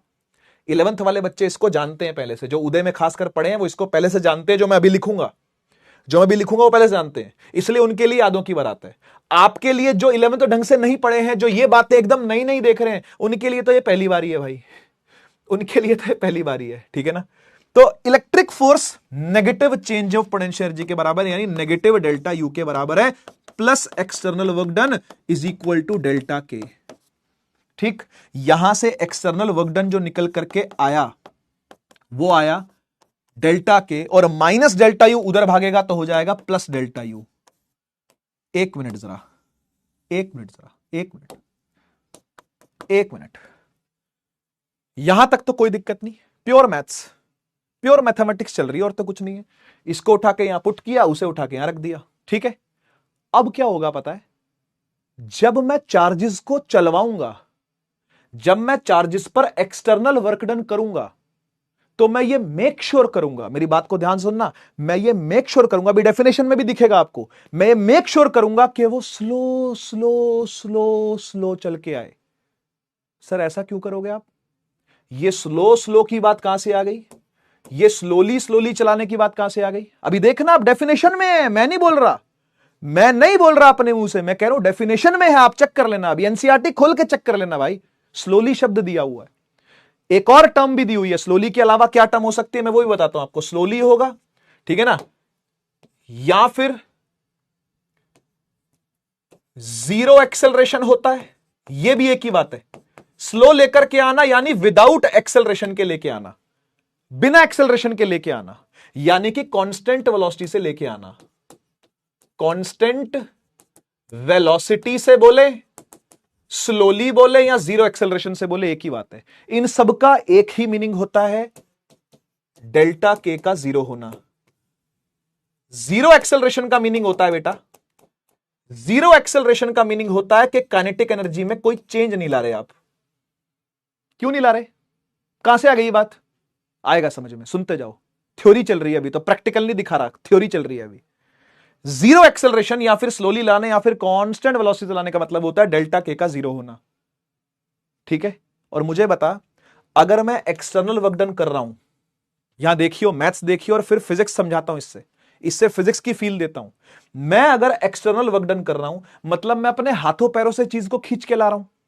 किसको ला रहे हो सर? चार्ज को ला रहा हूं। चल तू सोच ले, चार्ज को खींच के ला रहा हूं, ठीक है? एक्सटर्नल फोर्स लगा रहा हूं, उससे वर्क डन हो रहा है, और वो वर्क डन दो भागों में बट रहा है। मेरा किया मेहनत, मेरा किया परिश्रम, मेरा किया एक्सटर्नल वर्क डन दो भागों में डिवाइड हो रहा है। कौन कौन से दो भाग? एक भाग बनता है काइनेटिक एनर्जी का चेंज, दूसरा भाग बनता है पोटेंशियल एनर्जी का चेंज। तो आप मुझे बताओ, सोच के बताना, मैं क्यों चाहूंगा कि मेरा किया वर्क डन चार्ज की स्पीड को बढ़ाए? मेरा किया वर्क डन चार्ज की स्पीड को बढ़ाने में वेस्ट नहीं जाना चाहिए। यह कॉन्सेप्ट है, यह कॉन्सेप्ट है। मैं चाहूंगा कि चार्ज कैसे आए? स्लो स्लो आए। चार्ज कैसे आए? जीरो एक्सेलरेशन से आए। चार्ज कैसे आए? कांस्टेंट वेलोसिटी से आए, यानी डेल्टा के जीरो हो। यानी मेरा किया वर्क डन, मैं नहीं चाहता कि वो काइनेटिक एनर्जी को चेंज करवाए। मेरा किया वर्क डन सिर्फ और सिर्फ पोटेंशियल एनर्जी के अंदर घुसना चाहिए। तो ऐसे में मुझे क्या करना पड़ेगा? चार्ज को स्लो लाना पड़ेगा, चार्ज को कांस्टेंट वेलोसिटी से लाना पड़ेगा। और जब मैं ऐसा कर दूंगा, तो मेरा एक्सटर्नल वर्क डन जो होगा वो सारा का सारा डेल्टा यू में कन्वर्ट हो जाएगा। और मैं आपको एक बात बताऊं, आप चाहे एनसीईआरटी खोल लो, आप चाहे कोई भी रेफरेंस किताब खोल लो, आप चाहे अपने स्कूल के नोट्स खोल लो, सीधी डेरिवेशन यहां से स्टार्ट करवाई जाती है। मुझे आपत्ति है इस चीज से, मुझे प्रॉब्लम है इस चीज से। सीधा सीधा आपने कैसे कह दिया कि एक्सटर्नल वर्क डन जो होता है वो पोटेंशियल एनर्जी में जाके स्टोर हो जाता है? सीधा बोलते हैं, पता क्या बोलते हैं? Work done against the conservative force is stored as change in potential energy. सीधा सीधा किताबों में दिया होता है, सीधा सीधा स्कूल वाले लिखवा देते हैं, मास्टर लिखवा देते हैं। ये कोई नहीं बताता, ये आपको नहीं मिलेगा 12वीं में, ये 12वीं किताब, क्योंकि वो तो मान के बैठे ना कि भाई आपको 11वीं आती है। वो तो मान के बैठे ना कि आप ऑलरेडी जानते हो वर्क एनर्जी थ्योरम क्या होता है, आप ऑलरेडी जानते हो work done by conservative force कैसे डिफाइन होता है। वो ये मानते हैं, पर मैं मानता हूं कि आपको नहीं आता, और जो उदय पड़े हैं ना, उन लल्लू लालों को भी नहीं आता। चलो मैं तो ये मानता हूं, तभी मैं इतना समय लगा रहा हूं ये बताने में। 20 मिनट लग गए, लगते ही है, हर बार लगते हैं। ये क्या लिखा हुआ है? ये जो एंड में बना, ये जो मेन कॉन्सेप्ट है, जहां से 12वीं स्टार्ट कर देते हैं ये लोग, जहां से इस चैप्टर को स्टार्ट किया हुआ है, ये आया कहां से? एक्सटर्नल वर्क डन कैसे पोटेंशियल एनर्जी का चेंज के बराबर होता है भाई? ऐसे होता है, ऐसे होता है कि चार्ज को बहुत हौले हौले लाना पड़ता है, आहिस्ता आहिस्ता लाना पड़ता है, स्लोली स्लोली लाना पड़ता है, कांस्टेंट वेलोसिटी से लाना पड़ता है, जीरो एक्सेलरेशन से लाना पड़ता है, यानी काइनेटिक एनर्जी को चेंज नहीं होने देना। काइनेटिक एनर्जी के चेंज का मतलब क्या? स्पीड का बढ़ना या स्पीड का घटना। जिस स्पीड से ला रहे हो, धीरे धीरे धीरे धीरे धीरे लाना है, स्पीड बढ़ा के नहीं लाना। स्पीड बढ़ा के लाया तो तेरा वर्क डन काइनेटिक एनर्जी को भी चेंज कर रहा होगा, फिर वो पोटेंशियल एनर्जी में पूरा स्टोर नहीं हो पाएगा। हम चाहते ये हैं कि हमारा वर्क डन पूरा का पूरा पोटेंशियल एनर्जी के चेंज में लगे, पोटेंशियल एनर्जी में स्टोर हो। कुछ समझ में आ रहा है? 11th वालों को तो आ गया होगा मुझे लगता है। 11th जो ढंग से पढ़े उनको तो ये बात याद आ गई होगी कि हमने पढ़ा था कि work done against any conservative force will be stored as potential energy. और एक बात बताऊं, ये जो मैं अपने हाथ से लिख रहा हूं ना, ये सब कुछ, ये आपने ग्रेविटेशनल फोर्स के टाइम पर इसको डिराइव करने के लिए, ग्रेविटेशनल पोटेंशियल एनर्जी को डिराइव करने के लिए पढ़ा था। क्या थी? याद है? ग्रेविटेशनल पोटेंशियल एनर्जी थी Gm1m2 बटा R with a minus sign. यह डिराइव किया था 11th में, आप सभी ने लिखी होगी ये वाली डेरिवेशन। जिस जिस बच्चे ने ग्रेविटेशन चैप्टर पढ़ा होगा पढ़ा होगा, समझा नहीं होगा। मैं तो कह ही नहीं रहा कि आपने समझा होगा, मैं कह रहा हूं अगर आपने पढ़ा होगा ना, ये सब कुछ आपने लिखा होगा अपने हाथ से। वहां पर मास को लेके आते हैं, एक मास रखा होता है, दूसरे मास को स्लोली स्लोली स्लोली स्लोली लेके आते हैं, इंटीग्रेट कर देते हैं और निकल करके आंसर मिलता है ये। समझे कुछ? वो सब ये ही है। तो 12th की स्टार्टिंग में जब मैं इसके लिए आपको बता रहा हूं ये बात, इलेक्ट्रोस्टैटिक पोटेंशियल एनर्जी बता रहा हूं, तो फिर ये बताना तो पड़ेगा ना कि कहां से आई, स्लोली आया तो क्यों आया। अब मुझे एक बात बता, मान ले टॉपिक में तेरे को ना पढ़ाता, मैं सीधा टॉपिक पे आता हूं। देख देख, पढ़, इलेक्ट्रोस्टैटिक पोटेंशियल एनर्जी की डेफिनेशन पढ़ एक बार, पढ़ तो सही, पढ़, आजा आजा मेरे साथ साथ पढ़। Work done in bringing a test charge को लाने में जो काम करना पड़ रहा है, हिंदी बोल दूं, टेस्ट चार्ज को लाने में, ब्रिंगिंग मतलब लाना, में जो वर्क डन करना पड़ रहा है, जो काम करना पड़ रहा है इंफिनिटी से किसी गिवन पॉइंट पे इन the electrostatic field of another charge slowly. मैंने नहीं लिखा, एनसीईआरटी की डेफिनेशन है, मैंने नहीं लिखा, बहुत जानी मानी डेफिनेशन है। ये स्लोली शब्द क्यों है? Is stored in the form of electrostatic potential energy. ले, किताबी भाषा है, मेरी खुद की नहीं है। पर सोच, अगर मैं यहीं से चैप्टर चालू करवाऊं, यहीं से यही टॉपिक चालू करवाऊं, तो तेरे मन में सवाल ही सवाल उठते रहेंगे। वर्क डन कर रहे हैं, चार्ज को लाने में एक दूसरा चार्ज पहले से बैठा है, फिर कह रहे हैं सर स्लोली लाओ, फिर कह रहे हैं कि उस पे किया वर्क डन सारा का सारा पोटेंशियल एनर्जी में स्टोर हो जाएगा। हां, यही तो मैथमेटिकली बता रहा हूं, तब से यही तो मैथमेटिकली बता रहा हूं कि जो तू एक्सटर्नल वर्क डन करेगा वो सारा का सारा पोटेंशियल एनर्जी के अंदर जाकर के स्टोर हो जाएगा, अगर तूने ये फॉलो करा तो। काइनेटिक एनर्जी का चेंज ना किया तो। क्यों? क्योंकि ये है, ये कहां से आया, क्योंकि ये है, ये कहां से आया, ये है, ये कहां से आया, ये है, ये कहां से आया, ये है। समझे? कुछ कुछ समझे? टेंशन ना लो। देखो, मुख्य बात इधर से स्टार्ट होती है, वैसे मेन बात यहां से स्टार्ट होती है, लेकिन ये भी कैसे आया, बच्चे को फील तो हो, पता तो हो कि मिस क्या किया है 11th में। बेइज्जती सी तो लगे, नाक डुबाने जाए अगर चुल्लू पानी में तो पानी कम पड़ जाए भाई, ऐसी बेइज्जती तो महसूस होनी चाहिए कि क्या मिस करके आया हूं, और आ गया 12वीं में पास होके, 11वीं बिना पढ़े बर्बाद बोल के पास हो गया बस कैसे तैसे। छोड़ के क्या आया, मिस क्या किया, फील क्या नहीं ली, सोचो। पर कोई बात नहीं, अब रिग्रेट करने का तो टाइम नहीं है। टाइम यही है कि आप चीजों को जितना हो सके उतना समझें, क्योंकि 11th लेवल पर इससे ज्यादा टाइम मैं नहीं लगा पाऊंगा। ठीक है, डेफिनेशन में लिखा हुआ बेटा स्लोली लेके आ रहे हैं, और स्लोली का मतलब होता है विदाउट एक्सेलरेशन लाना। स्लोली का मतलब ही होता है विदाउट एक्सेलरेशन के लाना, यानी कांस्टेंट वी से लाना, और कांस्टेंट वी से लाने का मतलब डेल्टा के पक्का जीरो होना। तो जितना भी वर्क डन किया जाएगा वो सबका सब पोटेंशियल एनर्जी में सीधा सीधा स्टोर होगा, क्योंकि काइनेटिक एनर्जी तो जीरो है, मतलब उसका चेंज तो जीरो है।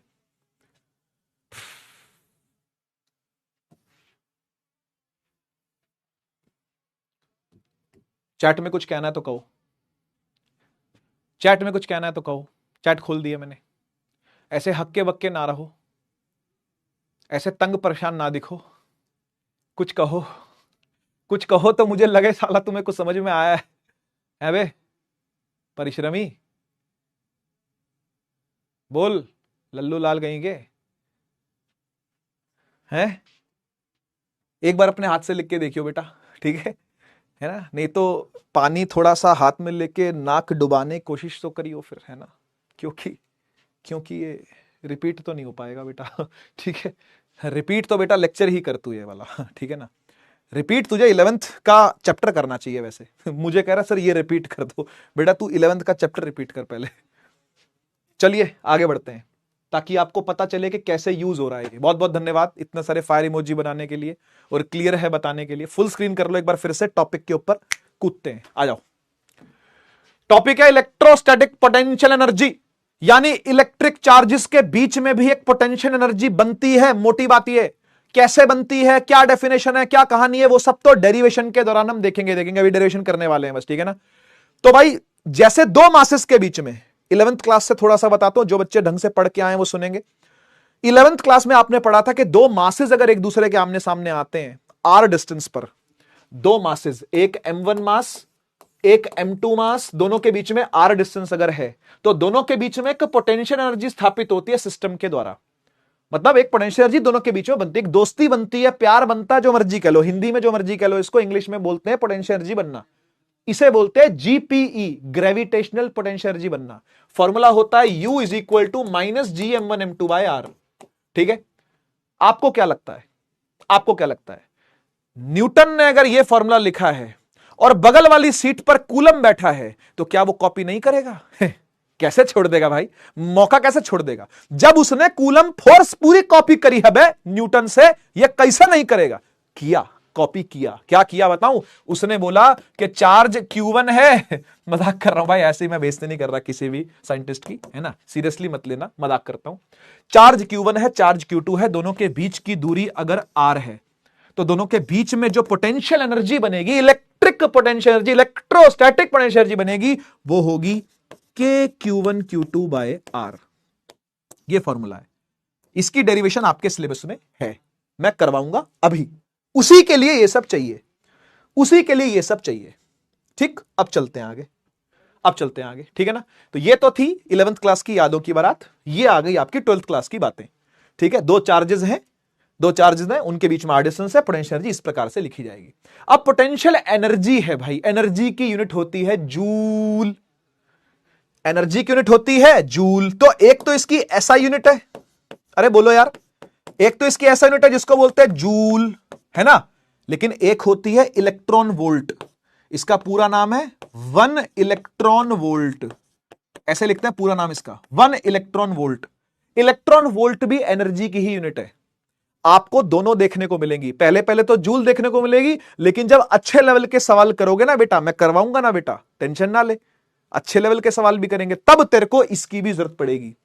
1 इलेक्ट्रॉन वोल्ट। सर ये 1 इलेक्ट्रॉन वोल्ट क्या होता है? तो सुन लो, 1 इलेक्ट्रॉन वोल्ट का मतलब होता है जब एक इलेक्ट्रॉन को 1 वोल्ट के पोटेंशियल से गुजारा जाता है। एक इलेक्ट्रॉन लिया, 1 वोल्ट का पोटेंशियल डिफरेंस लगाया। सर वो क्या होता है? नहीं अभी नहीं बताऊंगा, बाद में बताऊंगा। ठीक है, वोल्टेज, वोल्टेज समझता ना, 10th क्लास में थोड़ा थोड़ा वोल्टेज पढ़ा था ना, 10th क्लास में थोड़ा थोड़ा वोल्टेज पढ़ा है ना, जानता है ना थोड़ा थोड़ा वोल्टेज।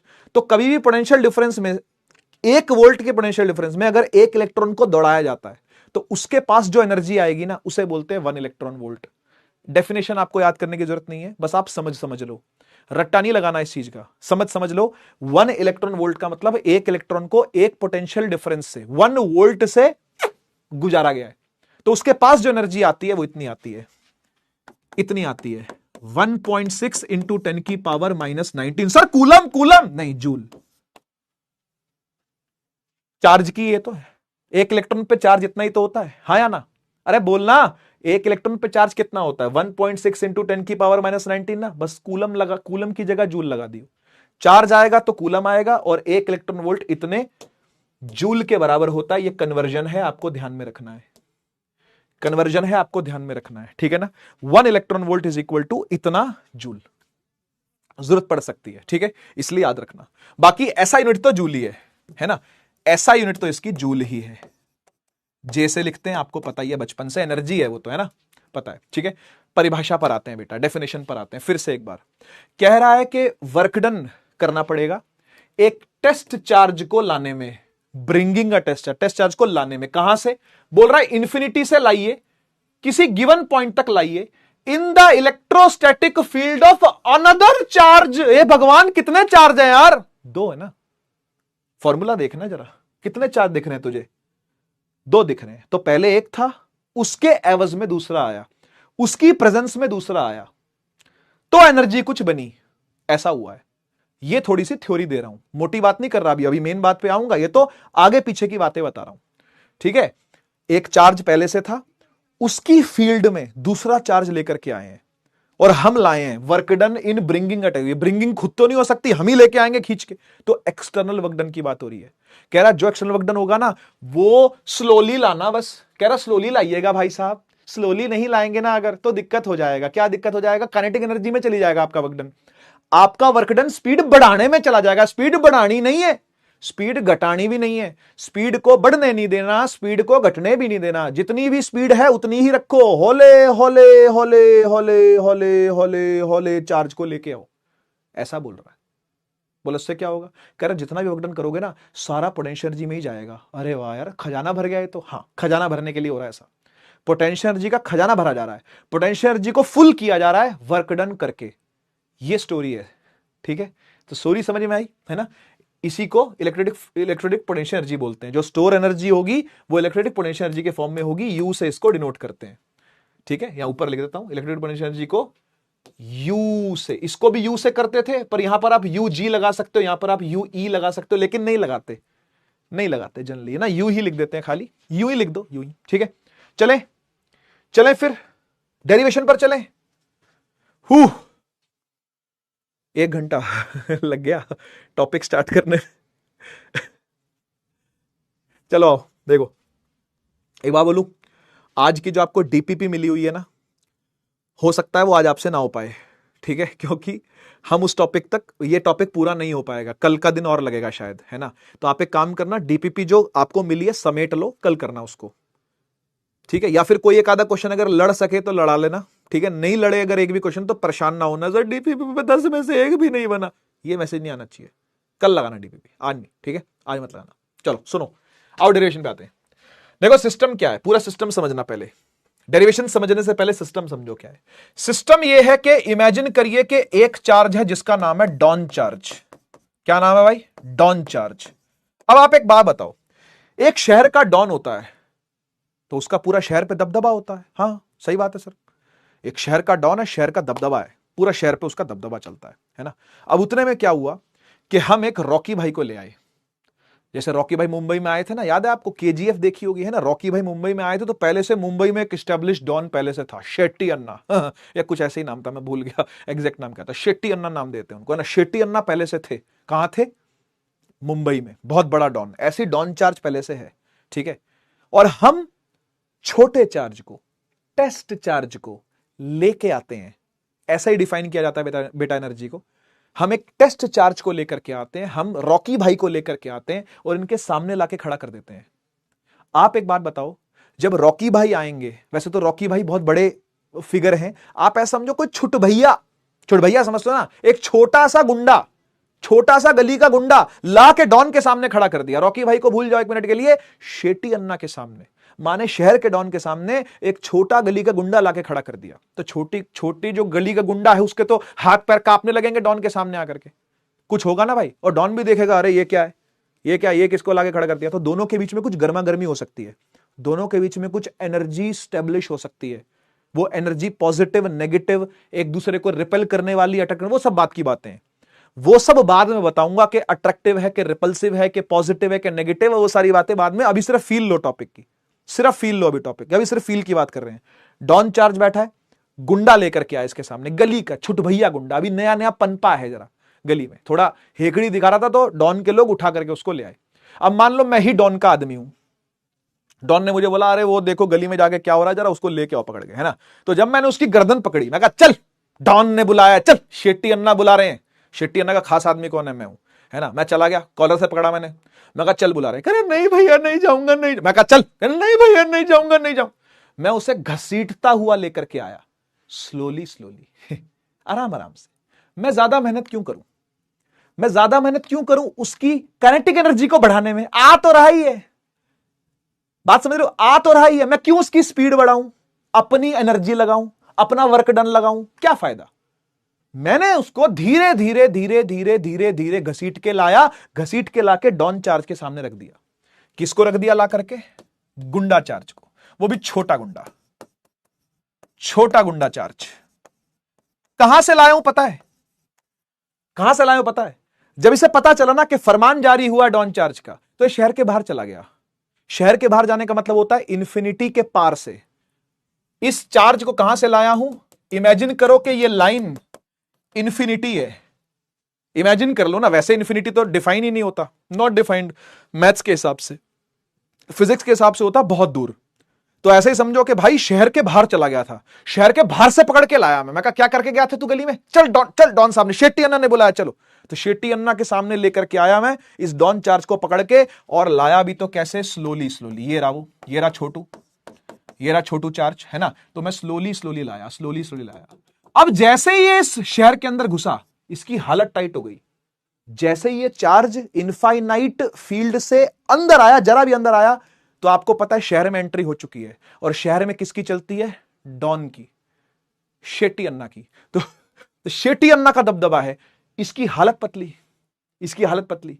अब शेट्टी अन्ना क्या कर रहे हैं, शेट्टी अन्ना इस पर लगा रहे रिपल्सिव फोर्स। नहीं लगाएंगे क्या, अरे पॉजिटिव पॉजिटिव रिपेल करेगा, वैसे ही डॉन है, ये वैसे ही छोटू है, समझ रहे हो ना भाई, भसड़ पहली हो रखी है। तो ये इस पर क्या लगा रहे, रिपल्सिव फोर्स। ध्यान से देखिएगा, जब ये चार्ज इंफिनिटी वाली लाइन के अंदर एंटर करने लगता है, कौन, क्यू नॉट, टेस्ट चार्ज है ना, क्यू नॉट, और डॉन चार्ज है कैपिटल क्यू, डॉन चार्ज है कैपिटल क्यू, टेस्ट चार्ज है क्यू नॉट। जैसे ही अंदर एंटर करता है ना, इसके ऊपर फोर्स लगनी चालू हो जाती है, रिपल्सिव, यानी इसकी फटली। डॉन चार्ज के इलाके में आते ही, शेट्टी अन्ना के एरिया में आते ही, इसकी तो उस तरफ फोर्स लगनी चालू हो गई। यानी डॉन ने क्या करना चालू कर दिया, सोर्स चार्ज ने क्या करना चालू कर दिया, टेस्ट चार्ज को रिपेल करना चालू कर दिया। करेगा ही, किस फोर्स से, इलेक्ट्रिक फोर्स से करेगा ना। ग्रीन कलर से लिख रहा हूं, इलेक्ट्रिक फोर्स, याद रहेगी। इलेक्ट्रिक फोर्स से क्या करना चालू कर दिया, रिपेल करना चालू कर दिया। मेरा फर्ज क्या बनता है, मेरा फर्ज क्या बनता है, आप बताओ। मेरे को शेट्टी अन्ना ने मिशन पे भेजा है कि पकड़ के लाओ इस छुटभैया को, कौन है ये, है ना। लेकिन वो डर भी बहुत रहा है, इलेक्ट्रिक फोर्स से वो रिपेल भी हो रहा है, पर मैं नहीं मानूंगा, मैं हुक्म बजा के मानूंगा पूरा। शेट्टी अन्ना से तो मैं भी डरता है ना इसीलिए तो मैंने क्या किया, मैंने क्या किया, मैंने इस पर अपनी एक्सटर्नल फोर्स लगानी चालू कर दी। इलेक्ट्रिक फोर्स लग रही थी उस तरफ, मैंने अपनी फोर्स लगानी चालू कर दी, समझ रहे हो ना। और मैं धीरे धीरे सरका के ला रहा हूं इसको, इस तरफ सरक रहा है ये धीरे धीरे। आपको ये बात पता होगी, ये भी अगेन 11th क्लास का कॉन्सेप्ट है कि जब दोनों फोर्सेस बैलेंस हो जाती है ना, और एक बार बॉडी मोशन में आ गई, तो फिर वो मोशन में ही रहती है। This is Newton's first law of motion. ये दोनों फोर्सेस बराबर हैं, ये दोनों कट सकती हैं आपस में, लेकिन चार्ज को मोशन मिल चुका है, चार्ज रेस्ट पे नहीं है। फर्स्ट लॉ याद है न्यूटन का, a body at rest will remain at rest and a body in motion will remain in motion. ये मोशन में आ चुका है, मैं इसको घसीट चुका हूं, और उसके बाद इसको धीमे धीमे धीमे धीमे, हौले हौले हौले हौले, slowly slowly slowly slowly, Aahista Aahista Aahista Aahista ले करके घसीटता घसीटता घसीटता घसीटता इधर तक ले आया। ये हुआ है, क्या बात समझे, कुछ ऐसा हुआ है। तो जब ये इसके सामने आ जाएगा, इन दोनों के बीच में कुछ आर डिस्टेंस इस्टेब्लिश हो जाएगा, तब इन दोनों के बीच में ठनाठनी चालू हो जाएगी। बोलो नहीं होगी क्या। डॉन चार्ज को वो नहीं पसंद आएगा, ये डॉन चार्ज को पसंद नहीं आएगा, मतलब दोनों एक दूसरे को पसंद करना ऑब्वियसली अब भसड़ होने वाली है, अब तो गर्मा गर्मी आने वाली है। क्या बात कुछ समझे, ये कहानी चल रही है। तो ये दोनों फोर्सेस बेटा बराबर होती हैं। एक्सटर्नल फोर्स जो मैंने लगाई, जो मेरा वर्क डन बनाएंगी, एक्सटर्नल वर्क डन, और ये वाली कंजर्वेटिव फोर्स है, इसका वर्क डन नेगेटिव चेंज के बराबर होता है। याद कर, याद कर, इलेक्ट्रिक फोर्स का वर्क डन नेगेटिव चेंज के बराबर है, मेरा वर्क डन पॉजिटिव चेंज के बराबर है, अगर मैं स्लो स्लो ला रहा हूं तो। कंडीशनल है, मेरा वर्क डन, जो मैं वर्क डन कर रहा हूं, वो पोटेंशियल एनर्जी में जाके तब स्टोर होगा जब मैं स्लोली स्लोली लाऊंगा, नहीं तो फिर ये होगा। और ये मैं नहीं चाहता कि मेरी एनर्जी वेस्ट हो, मेरी एनर्जी, मेरा किया वर्क डन काइनेटिक एनर्जी में चला जाए। हट, कहां मजा, पोटेंशियल एनर्जी में जाना चाहिए, समझे। इसलिए स्लोली ला रहे हैं, इसलिए स्लोली ला रहे हैं, ठीक। तो ये दोनों फोर्सेस क्या है बेटा, बराबर हैं, ठीक है ना। इलेक्ट्रिक एक्सटर्नल दोनों क्या है, इक्वल हैं, इक्वल ही रखनी पड़ेंगी, तभी कांस्टेंट वेलोसिटी बनेगी बेटा, नहीं तो कांस्टेंट वेलोसिटी नहीं बनेगी, नहीं तो फिर कुछ ना कुछ एक्सेलरेशन हो जाएगी। मुझे इसके बराबरी फोर्स लगानी है और हौले हौले हौले हौले घसीटते इसको लेकर के आना है किसके सामने, डॉन चार्ज के सामने। डॉन चार्ज का एक्चुअल नाम मैं बता देता हूं आपको, डॉन चार्ज का एक्चुअल नाम है सोर्स चार्ज। असल में होता क्या है मैं आपको समझाता हूं। जो सोर्स चार्ज होता है ना, उसका दबदबा फैला हुआ होता है। दबदबा बोले तो दबदबा था, दबदबा है, दबदबा बना रहेगा। कहां, पूरे शहर में, पूरे इलाके में इलेक्ट्रिक फील्ड फैली होती है, पता कि नहीं पता आपको। जो सोर्स चार्ज है वो अपनी इलेक्ट्रिक फील्ड सब दिशाओं में फैलाए हुए है। यस और नो। और उसकी इलेक्ट्रिक फील्ड में अगर कोई दूसरा चार्ज आ गया वो भी पॉजिटिव, तो पिटेगा कि नहीं पिटेगा? अरे रैप्टा खाएगा जोर का। यही हो रहा है इसके साथ, यही हो रहा है, इसलिए डर रहा है ये। इसलिए इस पर क्या लग रही है? इलेक्ट्रिक फोर्स लगे जा रही है, और लगे लगातार लग रही है। ऐसा मत समझना कहीं इसको मैंने बीच में भी पकड़ा ना। अगर मैंने इसको कहीं बीच में भी पकड़ लिया ना तो भी समझिए इलेक्ट्रिक फोर्स अभी भी लग रही है बेटा, वो थोड़ी बंद हो जाएगी। यहां भी लग रही होगी बेटा, वो थोड़ी बंद हो जाएगी। लेकिन रुका तो मैं भी नहीं, रुका तो बेटा मैं भी नहीं, मैं भी तो लगाए जा रहा हूं, मैं भी तो लगाए जा रहा हूं एक्सटर्नल फोर्स। क्या कहानी समझ में आ रही है? क्या फील समझ में आ रही है? क्या है? ठीक है ना। तो अब हम क्या करेंगे, अब बारी आती है डेरिवेशन को स्टार्ट करने की मैथमेटिकली। ये तो फील की बात थी जो हम चाह रहे हैं कि हो, ठीक है ना। और इस चार्ज को हम क्या बोलेंगे? टेस्ट चार्ज बोलेंगे, है ना। इसका नाम लिख देता हूं, क्यू नॉट से डिफाइन होता है, कहलाता है टेस्ट चार्ज। ये है टेस्ट चार्ज, ठीक है। आपको पता है टेस्ट चार्ज की वैल्यू 1 होती है ना, you know it very well. तो हम एक मोटी बात करता हूं, छोटू charge, test charge. Test charge जो इन्फिनिटी के पार था, मतलब जिस पर कोई असर नहीं पड़ रहा था अभी इसका, उसको मैं घसीट के अंदर लाया फील्ड में, और फिर घसीटे जा रहा हूं, घसीटे जा रहा हूं, घसीटे जा रहा हूं, यहां तक ला करके मैंने पकड़ रखा है। मैंने छोड़ा नहीं है, छोड़ूंगा तो क्या होगा? भाग जाएगा। छोड़ना थोड़ी है, छोड़ते ही भागेगा, छोड़ते ही भागेगा ना, छोड़ते रिपल्शन चालू। मैं नहीं चाहता, मेरा काम सारा खराब हो जाएगा भाई।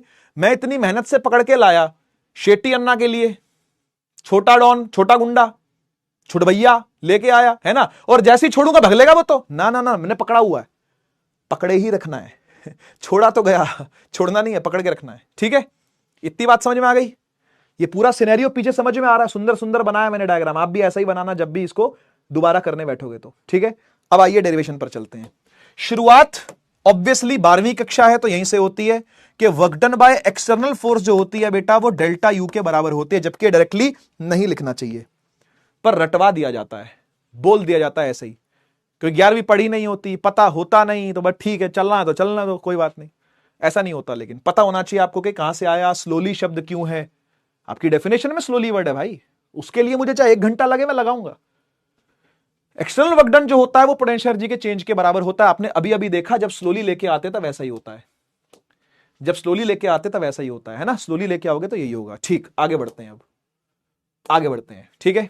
अब देखो यार, हम करने वाले हैं एक्सटर्नल वर्क डन, और यह करने के लिए हमको फॉर्मूला लगाना पड़ेगा वर्क डन का। वर्क डन का फॉर्मूला होता है, मैं लिख देता हूं, वर्क डन का फॉर्मूला होता है एफडीएक्स, इंटीग्रेशन एफडीएक्स। इंटीग्रेशन जब करते हैं तो ऐसे लगाते हैं, अदरवाइज आप इसको ऐसे लिखते हो, F vector dot S vector which is F S cos theta. नहीं तो आप इसको एफ डॉट डीएक्स लिखते हो, ऐसे एफ डॉट डीएक्स लिखते हो। इसे भी खोलोगे तो ये आएगा एफ डीएक्स कॉस थीटा ही आएगा। वो भी लिखने वाला हूं अभी, देखो आप कैसे लिखता हूं, है ना। देखते जाओ अभी कैसे लिखता हूं मैं, ठीक है ना। आओ देखो, तो वर्क डन एक्सटर्नल बेटा जो होगा वो होगा एक्सटर्नल फोर्स का वेक्टर डॉट डीएक्स का वेक्टर इंटीग्रेशन। आपके मन में सवाल आएगा, सर आप इंटीग्रेशन क्यों लगा रहे हो? क्या हक बनता है मेरा इंटीग्रेशन लगाने का? क्यों मैंने इसको एफ डॉट एक्स कर दिया ऐसे, है ना, या फिर एफ डॉट कुछ भी कर दूं, डी कर दूं, मैं ऐसा क्यों नहीं किया मैंने? इसके पीछे कारण है। कारण क्या है पता है? कारण यह है कि मैं जैसे जैसे इसको पास लेके आऊंगा ना, ये फोर्स सेम नहीं होने वाली। कौन सी फोर्स की बात कर रहा हूं? Electric force. ये सेम नहीं होने वाली। मुझे एक बार बताओ, ये गुंडे को, ये छुटभैये को मैं जैसे जैसे डॉन के पास लेके आऊंगा, इसके दिल की धड़कनों का क्या होगा? बढ़ेंगी ना, इसका डर बढ़ेगा ना, इसकी रिपल्शन बढ़ेगी ना। ये और सोचेगा कि यार छूट के भागू, लेकिन मैं छोड़ने वाला नहीं है, क्योंकि मैं शेट्टी अन्ना का आदमी है। शेट्टी अन्ना ने अगर बोला है तो हुक्म बजाएगा मैं, है कि नहीं। तो मैं इसको जैसे जैसे पास लेके आता हूं, for any dx change, force change हो रही है, क्योंकि डिस्टेंस कम हो रहा है ना बेटा। बात को समझ, जैसे जैसे पास आ रहा है, ये आर छोटा होता जा रहा है, और पास आएगा आर छोटा, और पास आएगा आर छोटा। आर छोटा हो रहा है तो इलेक्ट्रिक फोर्स बढ़ रही है, और इलेक्ट्रिक फोर्स बढ़ेगी तो मुझे और कसके खींचना पड़ेगा इसको। ये भागना चाहेगा, मैं कहूंगा तेरी ऐसी की तैसी, तो मैं भी इलेक्ट्रिक फोर्स बढ़ा रहा हूं। चेंजिंग इलेक्ट्रिक फोर्स है, क्योंकि चेंजिंग डिस्टेंस है। क्या बात समझ रहे हो? अरे इलेक्ट्रिक फोर्स यही होती है ना बेटा, कि Q1 Q2 by are square. अब आर मैं कम कर रहा हूं तो फोर्स बढ़ेगी नहीं क्या? सोच, बुद्धि लगा, थोड़ी सी बुद्धि लगा के सोच। जब मैं इस छुटबैये डॉन को और पास पास पास लाता रहूंगा शेट्टी अन्ना के, इसके दिल की धड़कनें बढ़ेंगी नहीं क्या? ये और छटपटा के भागेगा नहीं, कहने मुझे जाने दो, ऐसे करेगा ना। लेकिन मैं छोड़ूंगा क्या? नहीं। मैं जितना पास लाऊंगा ये उतना छटपटाएगा। मैं जितना इस चार्ज को पास लेके आऊंगा ये उतनी बड़ी रिपल्सिव फोर्स इसके ऊपर लगाएगा। लेकिन मैं ऐसा होने नहीं दूंगा। यानी फोर्स बेटा कांस्टेंट नहीं है, it is a variable force. और वेरिएबल फोर्स के लिए आपको इंटीग्रेशन लगाना पड़ता है। अगर फिक्स, देखो लास्ट चैप्टर आपने पढ़ा, उसमें भी इंटीग्रेशन था ना गॉस लॉ के अंदर, मैंने कहीं पे भी लगाया। फ्लक्स में इंटीग्रेशन था, मैंने लगाया क्या? नहीं, क्योंकि कांस्टेंट इलेक्ट्रिक फील्ड की ज्यादातर चर्चा हो रही थी और जहां पर चेंजिंग की भी थी वहां पर कोई मेजर चेंज नहीं था। जैसे वो क्यूब वाला क्वेश्चन मैंने आपको करवाया था, वहां पर चेंजिंग इलेक्ट्रिक फील्ड थी, लेकिन वो चेंज आपको पता था कि वो कैसे निकल सकता है, उसके लिए इंटीग्रेशन करने की आपको जरूरत नहीं पड़ी। यहां पर पड़ेगी क्योंकि फोर्स की वैल्यू बढ़ रही है, डिस्टेंस कम हो रहा है, फोर्स की वैल्यू बढ़ रही है। हो रहा है कि नहीं हो रहा? तो इसीलिए ध्यान रखिएगा। एक्सटर्नल फोर्स डॉट डीएक्स खोलेंगे अगर, तो यह बनेगा एक्सटर्नल फोर्स का मैग्नीट्यूड, साथ में डीएक्स, इसका सच मैग्नीट्यूड क्या ही होगा अभी मैं दिखाता हूं आपको, और साथ में आएगा कॉस थीटा। ये सब आएगा ना, एफ डीएक्स कॉस थीटा बनेगा बेटा, क्योंकि वर्क डन जो होता है वो एफ डॉट डीएक्स होता है, डॉट प्रोडक्ट होता है, तो खुलेगा तो कॉस थीटा बगल में आएगा। लिखना चाहिए आपको, नहीं लिखा होता अगेन आप डेरिवेशंस देख लेना, रेफरेंस किताबों में देख लो, एनसीईआरटी में देख लो, कॉस थीटा उड़ा देते हैं, सीधा ही ऐसे बोल के उड़ाते हैं, आज ही उड़ गया। नहीं, खोलना पड़ेगा, दिखाना पड़ेगा। आगे चलते हैं।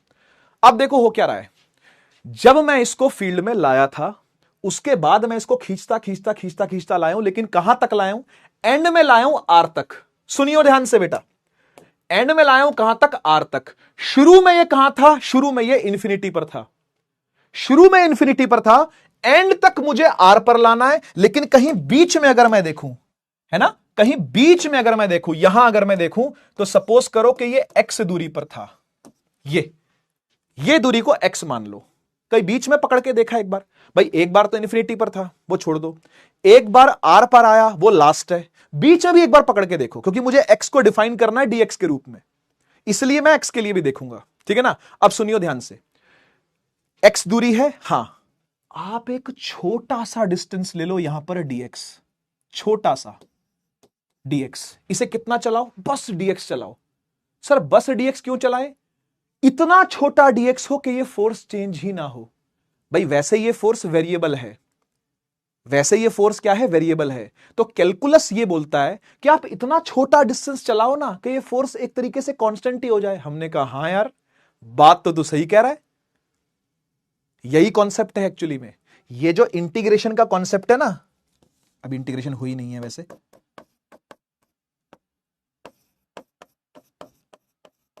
ये जो इंटीग्रेशन का कॉन्सेप्ट है ना वो यही है, आप छोटे से डीएक्स के लिए चलाओ कि एक्सटर्नल फोर्स कांस्टेंट हो जाए। This is the actual concept of integration. इतने छोटे चेंज के लिए डिस्टेंस हिलाओ कि फोर्स कांस्टेंट हो जाए। तो हमने यही करा, हमने छोटे से डीएक्स के लिए, छोटे से डीएक्स के लिए हमने इसको हिलाया। हिला तो रही थे, घसीट के तो मैं ला ही रहा था, थोड़ा जरा सा घसीटा के फोर्स चेंज ना हो, जरा सा घसीटा के फोर्स चेंज ना हो। फोर्स चेंज नहीं हुई, हमने पकड़ के इंटीग्रेशन कर दिया। कहां से कहां तक का करना पड़ेगा? इन्फिनिटी से लेकर के आर तक के लिए इंटीग्रेट करना पड़ेगा इसको, क्योंकि शुरू कहां से किया था? इन्फिनिटी से। So lower limit will be infinity and upper limit will be R, क्योंकि हम एंड में कहां तक लाए हैं? इसको आर तक लाए हैं। समझ गए ना? बीच में कहीं इसको हमने एक्स में पकड़ा और डीएक्स हिलाया, बस थोड़ा सा हिलाया डीएक्स। क्या कुछ समझ में आया? ठीक है, आगे चलें। मैं आपसे पूछना चाहता हूं इस कॉस थीटा में क्या भरोगे? बोलो, कॉस थीटा में क्या भरोगे? बच्चा बोलता है सर एक्सटर्नल फोर्स और डीएक्स के बीच में एंगल कितना है? यही वो एंगल है ना, cos theta is the angle between this and this. तो क्या एंगल लेंगे इसके बीच का? गड़बड़ मत करना, किताबों में भी गड़बड़ है, स्कूल में कराई डेरिवेशंस में भी गड़बड़ करते हैं स्कूल वाले टीचर। डीएक्स को हमेशा एक्स की दिशा में डिफाइन किया जाता है। सो डीएक्स इस तरफ डिफाइंड होता है, ये कोई नहीं बताता डेरिवेशन करते हुए, सब उल्टी सीधी लेते हैं भाई, कुछ भी प्लस का माइनस, माइनस का प्लस, मन मर्जी से कर रखा है भाई, ऐसा नहीं होता है। सुनिए, dx जो है वो ऐसे डिफाइन होगा, इस तरफ को x की दिशा में dx डिफाइन होता है। बच्चा आके बोलता नहीं सर मैंने तो ऐसे हिलाया है। अबे जैसे मर्जी हिलाया हो, कोई फर्क नहीं पड़ता। डीएक्स की डायरेक्शन की बात हो रही है ना, मैग्नीट्यूड की बात तो नहीं हो रही। ठीक है, तूने यहां से यहां हिलाया है, लेकिन डायरेक्शन हम एक्स की दिशा में लेते हैं। और एक्स कहां से लेते हैं? अरे ओरिजिन से, सोर्स से। सारी दिशाएं कहां से ली हैं? सोर्स से ली है। वेक्टर फॉर्म की अगर बात करोगे ना घुस करके तो ऐसी आएगी, लेकिन वो वेक्टर फॉर्म आपको करनी नहीं है। तो अब इस बात को समझ लो कि डीएक्स की दिशा वो लेनी है, वो एक्स की दिशा में डीएक्स डिफाइंड होता है। ठीक है, बच्चा पर कंफ्यूज रहता है, बच्चा कहता है नहीं सर इधर हिलाया है तो डीएक्स इधर होना चाहिए ना। सुन, एक्सटर्नल फोर्स का फॉर्मूला जो कुछ भी होगा इलेक्ट्रिक फोर्स के बराबर ही होगा। चालू कर रहे हैं अब डेरिवेशन को, ठीक है ना, देखता रहियो, देखता रहियो, ठीक है। इंटीग्रेशन इन्फिनिटी से लेके आर तक एफ एक्सटर्नल बराबर होगा एफ इलेक्ट्रिक के। अच्छा एक काम करता हूं, अभी अभी एक बार और ऐसे लिखते हैं, उसके बाद चेंज करता हूं, ठीक है ना, यही कर देता हूं। इन्फिनिटी से लेके आर तक एफ एक्सटर्नल का मैग्नीट्यूड, कोई जरूरत नहीं ऐसे लिखने की, सीधा भी लिख सकते हो, डीएक्स। और कॉस का एंगल क्या लिखेंगे बेटा? एक्सटर्नल फोर्स किस तरफ लग रही है? इस तरफ। मैं खींच रहा हूं ऐसे, लेकिन डीएक्स है एक्स की दिशा में उस तरफ। दोनों के बीच में एंगल क्या है? बताइए बताइए। एफ एक्सटर्नल ऐसे है, डीएक्स ऐसे है, एंगल 180 डिग्री। कॉस का एंगल डालेंगे तो 180 डिग्री आएगा, और 180 डिग्री का कॉस होता है -1। यहीं से माइनस का साइन पहली बार आता है, यहीं से माइनस का साइन पहली बार आता है। माइनस का साइन कब से आना चालू होता है? बच्चे को सबसे बड़ी कंफ्यूजन यही होती है बेटा। माइनस का साइन आता है cos 180 की वजह से। डीएक्स उस तरफ डिफाइंड है, एक्सटर्नल फोर्स इस तरफ डिफाइंड है। ठीक, समझ में आया? और लेफ्ट में क्या चल रहा है? Work done by external force, work done by external force, ये सब चल रहा है। आगे भी बढ़ाते हैं इसको, वर्क डन बाय, ये टेढ़ा हो गया क्या? Work done by external force क्या लिखूं? क्या लिखूं? Is equal to minus of, minus क्यों आया? cos 180 खत्म, एफ एक्सटर्नल और डीएक्स। आओ लिखते हैं, एफ एक्सटर्नल जो होगा बेटा वो एफ इलेक्ट्रिक के ही बराबर होगा, मतलब दोनों का मैग्नीट्यूड सेम होगा। मोटी बात समझो, मोटी बात समझो। एफ एक्सटर्नल एफ इलेक्ट्रिक के बराबर नहीं है, दोनों फोर्स एक नहीं है, एक फोर्स ऐसे एक फोर्स ऐसे है। इलेक्ट्रिक इधर लग रही है, एक्सटर्नल इधर लग रही है, हाँ या ना? दोनों का मैग्नीट्यूड सेम है, तभी तो slow slow slow slow slow, तभी तो हौले हौले हौले हौले हौले। दोनों का मैग्नीट्यूड क्या है? सेम। देख काटा भी यहां पर मैंने, यानी दोनों का मैग्नीट्यूड सेम है। तो एक्सटर्नल फोर्स का ही मैग्नीट्यूड इलेक्ट्रिक फोर्स का ही मैग्नीट्यूड होगा। साथ में डीएक्स लिखा ही हुआ है, कोई टेंशन नहीं। कॉस वाला मामला वैसे ही जा चुका है, माइनस आ चुका है। बहुत बढ़िया, बहुत बढ़िया, आगे बढ़े। ठीक है, मुझे आप फटाफट से बताइए, अब कुछ नहीं रह गया इसमें, समझने वाली चीजें इतनी थी, अब मुश्किल नहीं है ये। मुझे पता है कि बहुत सारी मुश्किलें आपको जगह जगह पर स्टेप स्टेप पर देखने को सुनने को मिल रही हैं, तभी मैं ज्यादा एम्फोसिस भी कर रहा हूं, मैं ज्यादा जोर भी दे रहा हूं उन बातों पर जहां आपको दिक्कत आ सकती है। ट्राई कर रहा हूं, गला बैठ गया, ट्राई कर रहा हूं कि मैं आपको डेप्थ बता पाऊं जितनी हो सके, कि कौन सी चीज कहां से क्यों आई है। बच्चे को नहीं पता होता, रट्टा मारता है भाई बच्चा। क्या फायदा रटने का? रटे तो तब ना जब तेरा कल एग्जाम हो, रटे तो तब ना जब तेरा परसों एग्जाम हो, या 3 दिन में एग्जाम है तेरा, तो तू रट, कोई दिक्कत नहीं, तब तो रटना ही पड़ेगा बेटा। पर जब तू साल के स्टार्टिंग में खड़ा है तो तू क्लैरिटी लेना हर चीज की। हर चीज तेरे माइंड में एकदम क्रिस्टल क्लियर होनी चाहिए भाई, कि कोई चीज आई तो कैसे आई, क्यों आई, कैसे डिफाइन करी गई है, क्यों करी गई है, माइनस आया तो कैसे आया, क्यों नहीं आया, पता होना चाहिए आपको सब चीजों का। और ये तो सिलेबस की बातें हैं, सिलेबस से बाहर की बातें तो मैं करता भी नहीं। इंफिनिटी से R with a minus sign. बेटा जी बारी आ गई है इलेक्ट्रिक फोर्स को लिखने की। बताइए इलेक्ट्रिक फोर्स क्या होगी? एक्स दूरी है, एक्स दूरी है दोनों की, क्योंकि एक्स के लिए लिखा ना, अभी तो यहां चला रहे हैं, अभी यहां नहीं लाए हैं, ये तो फाइनल, ये फाइनल पोजीशन है, इनिशियल पोजीशन फाइनल पोजीशन। अभी तो हम यहां पर हैं बीच में, ऐसा समझो, ऐसे ऐसा समझो कि अभी हम यहां पर है। तो ये दूरी कितनी है? एक्स है। फॉर्मूला लिखा जाएगा के क्यू नॉट अपॉन में एक्स स्क्वायर डीएक्स। हाँ या ना बोल दो, कोई भी दिक्कत है तो बोलो, कोई दिक्कत नहीं, आसान है। दो चार्ज, एक बड़ा क्यू, एक क्यू नॉट, ये क्यू नॉट है ना भाई, दोनों के बीच की दूरी x, K Q1 Q2 by are square, यही फॉर्मूला होता है। हाँ यही होता है, के क्यू नॉट अपॉन में एक्स स्क्वायर। बढ़िया हो गया मामला, एकदम सही, यही लिखा जाएगा, यही लिखा जाएगा। नीचे एक्स स्क्वायर लिखा जाएगा। हाँ सर एक्स स्क्वायर ही आता है, क्योंकि कूलम्स लॉ लिख रहे, कूलम लॉ आपको याद है ना, के Q1 Q2 by are square होता है, वही K q naught by x square dot dx। Minus का साइन पहले से बाहर है, चल रहा है वो साथ साथ, देखता जाइए, ठीक है। अब इंटीग्रेशन से बच के वो सब लोग बाहर आ जाएंगे जो कांस्टेंट होते हैं। पता है आपको ये बात? ना तो कांस्टेंट मल्टीप्लाई और डिवाइड में हो तो डिफरेंशिएट होते हैं, ना ही कांस्टेंट मल्टीप्लाई या डिवाइड में हो तो इंटीग्रेट होते हैं। सांप के जहर से बच के बाहर आ जाएंगे। देखो सांप है ना, ये सांप देख, सांप देख, सांप देख, दिख रहा है सांप, इससे बच के बाहर आ जाएंगे। कौन कौन बाहर आ जाएगा सर? के बाहर आ जाएगा, क्यू बाहर आ जाएगा, क्यू नॉट बाहर आ जाएगा, माइनस पहले से है ही है, माइनस पहले से है ही है, सही। माइनस पहले से के क्यू नॉट बाहर आ गया, के क्यू क्यू नॉट बाहर, सब कांस्टेंट है। देख के नहीं चेंज होता, कूलम्स कांस्टेंट। डॉन चार्ज बदलने वाला क्या? नहीं। ये छोटू भैया अभी पिट के मानेगा, लेकिन ये बदलेगा क्या? नहीं, नहीं बदलेगा, फिर बाहर आ जाएगा ये। समझ गए ना? अंदर कौन रह गया बेटा? अंदर रह गया 1/x² dx। करिए इंटीग्रेट इसको, ये आपको आना चाहिए करना, ये आपका खुद का काम है, इसको इंटीग्रेट करना। चलो मैं कर देता हूं, टेंशन ना लो, मैं कर देता हूं, ठीक है। कहां करूं? यहां कर दूं? आप इसके ना थोड़े से नोट्स अच्छे बना लेना, ठीक है ना, थोड़े सुंदर नोट्स बना लेना आप इसके, ठीक है। बाकी मैं ट्राई करता हूं इस एरिया में लिखने की, पूरा कर दूंगा यहां तक, ठीक है ना। 2-4 स्टेप और रह गए, पूरा है ये, ठीक है। एक बार 1/x² dx को इंटीग्रेट करने का तरीका बताइए क्या होगा, कैसे करेंगे? देखो कोई भी चीज जब इंटीग्रेट होती है ना, यादों की बारात भी कहां दूं, यहां दे दूं। कोई भी चीज जब इंटीग्रेट होती है ना, मान लो x की पावर, बेटा बेटा x की पावर n और dx इंटीग्रेट अगर होता है ना, तो ये लिखा जाता है xn+1 divide by n+1। Power एक से बढ़ा करके नीचे बढ़ी हुई पावर को लिख दिया जाता है। जितनी भी पावर n थी, एक से बढ़ेगी, बड़ी पावर नीचे लिख दी जाती है। यही तरीका होता है इंटीग्रेट करने का। बढ़िया, क्लियर बात। फिर अपर लिमिट लोअर लिमिट यहां पुट कर देते हैं, कहानी खत्म हो जाती है। मैं करके दिखाता हूं, ध्यान से देखियो, ठीक है। लल्लू लाल कहीं के, ध्यान से देखियो। अब हो सकता है तेरे को ऐसी फीलिंग आए कि मैंने इंटीग्रेशन सही से नहीं पढ़ा, तो पढ़ना पड़ेगा। बेसिक इंटीग्रेशन तो आना चाहिए। बेसिक इंटीग्रेशन क्या करेंगे? देख, ये x² दिख रहा है नीचे, हाँ दिख रहा है, इसको ऊपर लेके जा, मेरी बात मानना, इसको ऊपर लेके जा, ठीक है ना।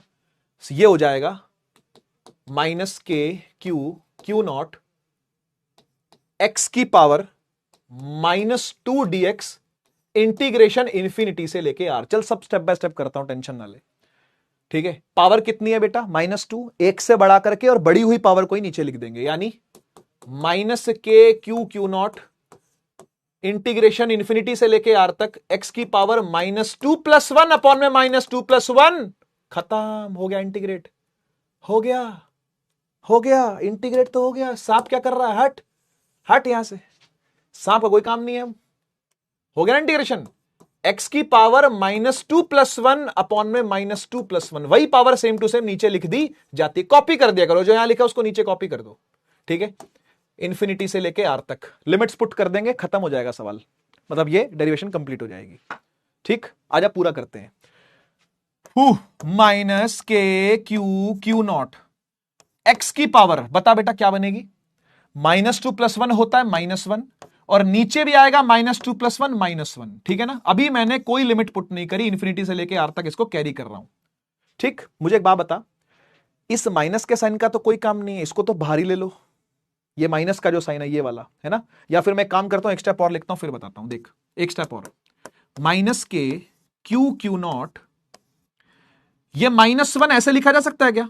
-1, और ये जो x की पावर -1 है वो नीचे जाके वापस से x बन जाएगा। थोड़ा हाथ से करके देखियो बेटा, समझ में आएगा तब। ये जो मैं कर रहा हूं मैथ है, पूरी कंप्लीट मैथमेटिक्स है। x की पावर -1 है, नीचे जाके x बन जाएगा, और ये -1 कहीं भी ऊपर नीचे कहीं भी लगा लो, क्या दिक्कत है? सही। अब इस माइनस को उठा के बाहर कर दे। मुझे बता, माइनस और माइनस मल्टीप्लाई होते हैं तो क्या बनता है? प्लस बनता है। ऐसे आया है प्लस, ऐसे आया है वो प्लस। वो जो फॉर्मूला आपके स्कूल में करवाया गया है ना, वो ऐसे प्लस आया है बेटा। इसका माइनस इसके माइनस से खत्म। अभी भी लिमिट नहीं पुट करी है, क्योंकि मेरे पास प्रिविलेज है कि मैं अभी लिमिट्स पुट कर सकता हूं, इंफिनिटी से लेके आर तक। कर दूं काम? कर दिया जाए, चलो। Upper limit minus lower limit, यही तरीका होता है। हां सर, यही तरीका होता है। K q not, upper limit x की जगह पर आर, माइनस एक्स की जगह पर इंफिनिटी। 1/इंफिनिटी बेटा 0 होता है, हर बच्चा जानता है, बात बताने की जरूरत तो नहीं है। ये 1/r -0 होगा, 1/r बचेगा, तो यहां से निकल के आ जाएगा के क्यू नॉट अपॉन में आर, ठीक है। क्या ये डेरिवेशन खत्म हो गई है? नहीं,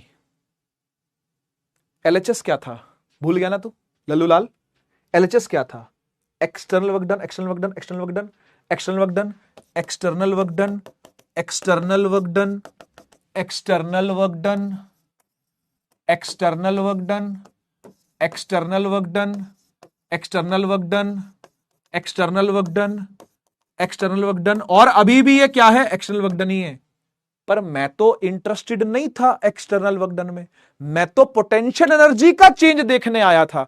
और आपको यह बात इससे पता होनी चाहिए कि एक्सटर्नल वर्क डन ही होता है बराबर चेंज इन पोटेंशियल एनर्जी। ये अब लगेगा यहां पे, ये अब लगेगा यहां पे। एक्सटर्नल वर्क डन की जगह पर क्या लिख देंगे बेटा? एक्सटर्नल वर्क डन की जगह पर हम लोग लिख देंगे चेंज इन पोटेंशियल एनर्जी यानी delta U. Finally work done external को आप रिप्लेस कर दोगे किससे? डेल्टा यू से, क्योंकि दोनों इक्वल ही होते हैं, दोनों इक्वल ही होते हैं, ठीक है ना। तो ये हो जाएगा के क्यू क्यू नॉट बटे में आर, ठीक है जी। तो दिस इज पोटेंशियल एनर्जी का चेंज। ये पोटेंशियल एनर्जी नहीं है, ये समझिएगा, ये पोटेंशियल एनर्जी नहीं है, पोटेंशियल एनर्जी का चेंज है। ये पोटेंशियल एनर्जी नहीं है, ये पोटेंशियल एनर्जी का चेंज है। पोटेंशियल एनर्जी कैसे आएगी? सुन, जो तूने लिखा है delta U is equal to के क्यू क्यू नॉट अपॉन में आर, ठीक है।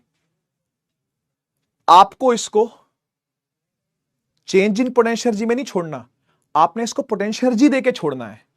और उसके लिए क्या करते हैं पता है? उसके लिए हम एक जगह पर पोटेंशियल को जीरो मानते हैं।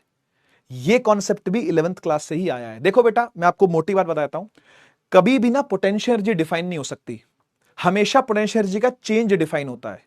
तो ये जो लिखा है बिल्कुल सही लिखा है, लेकिन इसका एक स्पेशल केस है जो हमारे काम आएगा। मैं इसका स्पेशल केस आपको बता रहा हूं। डेरिवेशन ऐसी ही होती है, बिल्कुल यही तरीका डेरिवेशन का, लेकिन अब आप एक चीज लेट करोगे। क्या लेट करोगे मैं बताता हूं। आप लेट करोगे, let R tends to infinity. जब आर इंफिनिटी होगा, यानी जब दोनों चार्जेस के बीच में डिस्टेंस कितना होगा? इनफाइनाइट, तब का पोटेंशियल एनर्जी हम जीरो मानते हैं। हम बोलेंगे तब की पोटेंशियल एनर्जी जीरो होगी। यह सिस्टम है। आर को जब आप इंफिनिटी मानोगे, इनिशियल पोटेंशियल एनर्जी यू आई का मतलब होता है इनिशियल पोटेंशियल एनर्जी जीरो होगा। सुन, मैं इस डेल्टा यू को अब कैसे लिखने वाला हूं? मैं इसको लिखने वाला हूं, एक मिनट एक मिनट, इसको हम थोड़ा नीचे लेके आते हैं। और नीचे आ जा बेटा, है ना। हम इसको लिख सकते हैं, डेल्टा यू है ना, हम इसे लिखेंगे U final minus U initial is equal to के क्यू क्यू नॉट बटा आर। सही है, सही है। और लेकिन हमने इसको मानना पड़ेगा, क्योंकि यह तरीका है, ये तरीका है। एक जगह का पोटेंशियल हम जीरो मानते हैं। मैं आपको 11th क्लास याद दिलवाता हूं, मैं आपको 9th क्लास भी याद दिलवाता हूं। इधर देख, इधर देख, तुझे याद है, तुझे याद है हम ग्राउंड पर कभी भी किसी मास को रखते थे, ग्राउंड पर कोई मास पड़ा है अगर, तो उसकी पोटेंशियल एनर्जी कितनी होती थी? ग्राउंड पर अगर कोई मास पड़ा है तो ग्रेविटेशनल पोटेंशियल एनर्जी कितनी मानते थे उसकी? याद है, उसकी ग्रेविटेशनल पोटेंशियल मानते थे, क्योंकि पोटेंशियल एनर्जी होती थी mgh। याद है? अब हाइट ही नहीं है, हमने हाइट को जीरो मान रखा है, और हाइट जीरो पर पोटेंशियल एनर्जी को जीरो माना हुआ है। होती थोड़ी है, होती नहीं है, माना है। ये हमने ये डिफाइन किया है कि इनिशियली पोटेंशियल एनर्जी को, यानी ग्राउंड लेवल पर इसको जीरो मान लो। कोई ना कोई लेवल मानना पड़ता है। जैसे यहां पर ग्राउंड लेवल माना है ना, यहां पर इंफिनिटी का लेवल माना है, यहां इंफिनिटी के लेवल के पार माना है कि कोई पोटेंशियल एनर्जी नहीं है। समझ गए ना? छुट भैये चार्ज को, छोटे चार्ज को कोई खतरा नहीं था। अगर वो शहर के बाहर होता तो शहर के बाहर ही तो भागा था, वहीं से तो पकड़ के लाया हूं मैं इसको। भाई डॉन चार्ज की कहां चलती है? शहर में। अगर शहर से बाहर है तो कोई काम नहीं डॉन का, फिर कोई और डॉन देखेगा, दूसरे शहर का डॉन देखेगा। फिर क्या बात समझ में आई? तो ये बात नोट कर लीजिएगा, इनफाइनाइट लाइन के पार ना तो फोर्स काम करती है, ना एनर्जी काम करती है, ना इलेक्ट्रिक फील्ड काम करती है, ना पोटेंशियल। इन चारों में से कोई काम नहीं करता। अगर डिस्टेंस इंफिनिटी है, ना पोटेंशियल काम करेगा, ना इलेक्ट्रिक फील्ड काम करेगी, ना इलेक्ट्रिक फोर्स काम करेगी, ना पोटेंशियल एनर्जी काम, इनमें से कोई काम नहीं करेगा। इसलिए हमने मान लिया, हमने बोल दिया कि जब डिस्टेंस इनफाइनाइट होता है, इनिशियल पोटेंशियल एनर्जी को जीरो मान लो। मान लो तो यहां पुट कर लो, U final minus zero is equal to के क्यू क्यू नॉट अपॉन में आर। यहां से यू फाइनल निकल के आ गया, यू फाइनल को ही यू बोल देते हम, यू फाइनल को ही अब हम यू बोल देंगे, इसी को हम लोग यू बोल देंगे, और ये हो जाएगा K q q naught by R. बस ये फॉर्मूला था जो मैंने आपको दिखाया था थोड़ी देर पहले, ये फॉर्मूला बहुत सारी कंडीशंस के साथ है, बहुत सारी कंडीशंस के साथ। बताऊं कौन कौन सी है, रिवाइज करवाऊं। पहली कंडीशन, दूसरा चार्ज इंफिनिटी से लेके आएगा और इनिशियल को 0 मानेगा, तब इस फॉर्मूले को डिफाइन करेगा। दूसरी कंडीशन, जब इस चार्ज को लेके आएगा 0 एक्सेलरेशन से लेके आएगा, स्लोली लाएगा। ये सब कुछ डेफिनेशन में लिखा हुआ है, तू पढ़ के तो देख, सब कुछ डेफिनेशन में लिखा हुआ है। देख, work done in bringing, feel आ चुकी है, डेफिनेशन भी देख ले। वर्क डन इन ब्रिंगिंग छोटे भैया चार्ज फ्रॉम इंफिनिटी टू अगे। क्यों इंफिनिटी, क्यों, कोई और क्यों नहीं? क्योंकि इंफिनिटी के लिए हमने इनिशियल पोटेंशियल एनर्जी को 0 माना है। ये कॉन्सेप्ट है। अगर इनफाइनाइट डिस्टेंस से पार है कोई चार्ज तो इनिशियल पोटेंशियल एनर्जी 0 मानी है उसकी, ये समझिए आप। तो इसलिए बोल रहा है इंफिनिटी से लेकर के अगर किसी गिवन पॉइंट पर, तो इलेक्ट्रोस्टैटिक फील्ड किसी दूसरे चार्ज की अगर उस पर लग रही होगी, आपने उसको स्लोली लाना है। दो कंडीशन एक साथ चलेंगी, इंफिनिटी से पार 0 मानो, स्लोली चला करके लाओ, और जहां पर ला करके रख दोगे तब ये पोटेंशियल एनर्जी उसकी डिफाइन हो जाएगी। ये टफ टॉपिक है भाई, ये टफ टॉपिक है। मैं मानता हूं 11th क्लास का भी ये टॉपिक सबसे टफ है, इस चीज को समझ पाना कि क्या चल रहा है। और 12th क्लास के अंदर भी ये डिफाइन करना एक तरीके से टफ है। और अब आप कुछ नहीं, इसको ऐसे देखो, कि फॉर्मूला तो डिराइव हो चुका है आपका, है ना, फॉर्मूला डिराइव हो चुका है। U इज इक्वल टू क्या है, के क्यू नॉट बटा आर, है ना। तो आप इसको जनरल फॉर्म में, है ना, जनरली इसको आप ऐसे लिख सकते हो, कि U is equal to k Q1 Q2 बटा आर। समझ गए ना भाई, जनरली ऐसे लिखा जाता है इसको, जनरली लिखने का ये तरीका है। ये तो हम लोग सब कुछ मान के करें हैं कि भाई ये एक सोर्स चार्ज है, ये एक टेस्ट चार्ज है, दोनों के बीच में डिस्टेंस आर है, तो पोटेंशियल एनर्जी ऐसे निकल के आई है वहां से, ठीक है ना। लेकिन जनरली आप इसको ये याद रख सकते हो, याद रखने का ये तरीका है, ठीक है जी। कुछ याद रखने को आए तो याद रख सकते हो, ठीक है ना। एक बार पढ़ लो, चैट में ऑन कर रहा हूं, समझ में आ गया तो फायर इमोजी, है ना, और कुछ पूछना है तो पूछ सकते हो।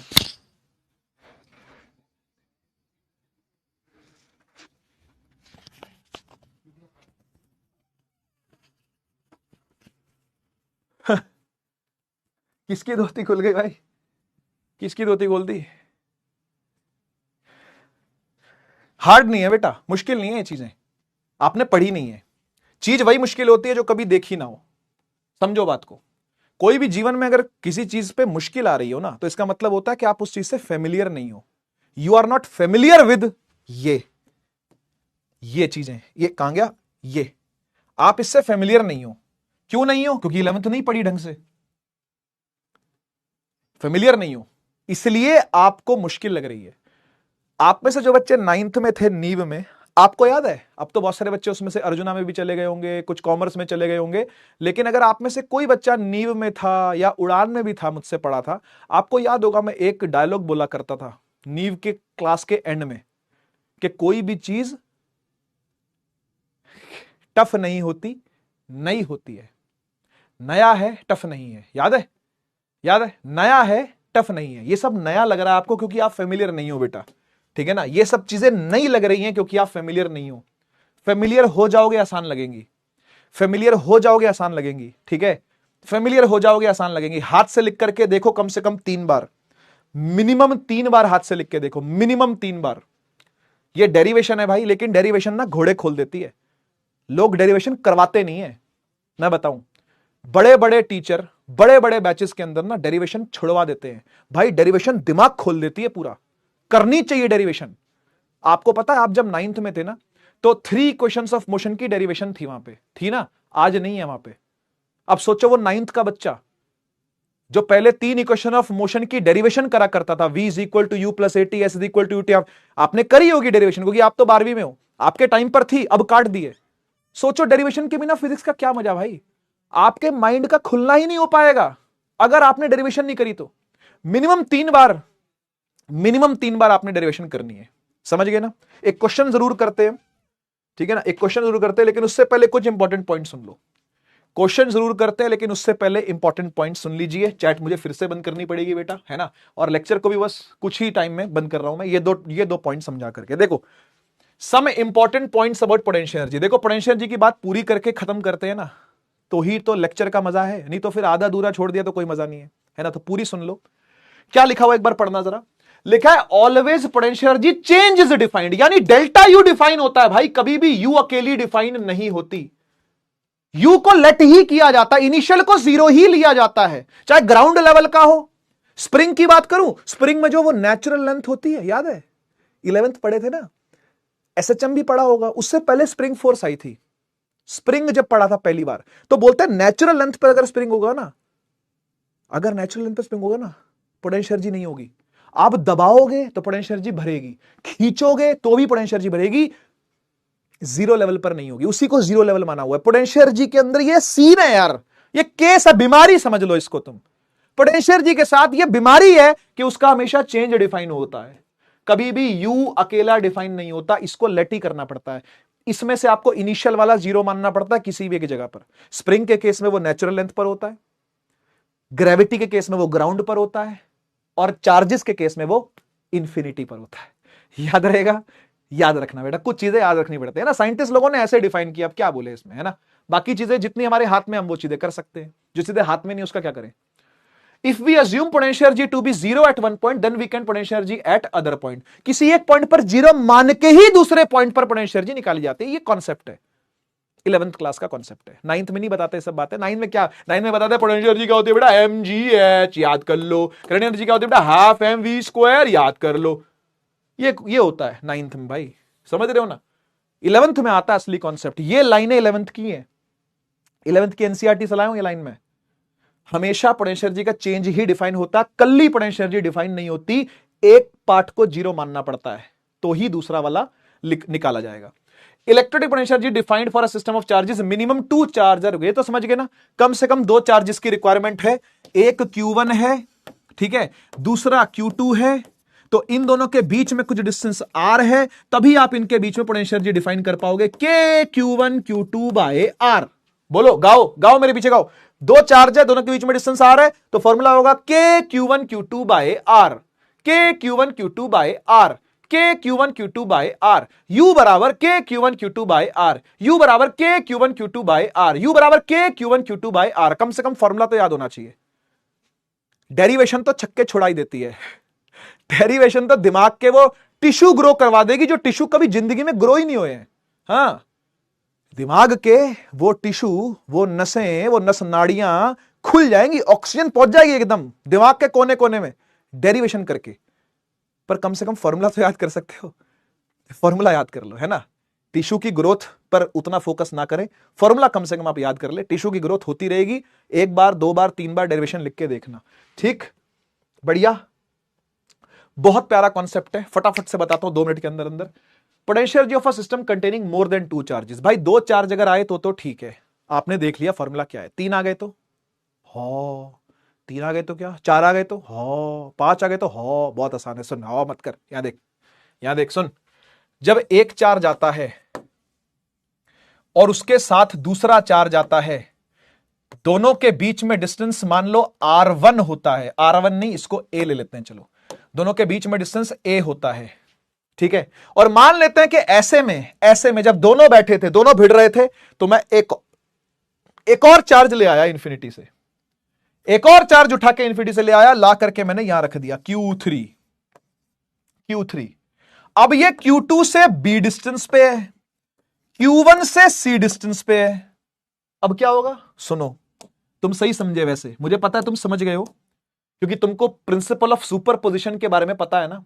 खैर वो यहां नहीं लगता, वेक्टर्स के लिए होता है वो, लेकिन तुम फील उसकी जानते हो।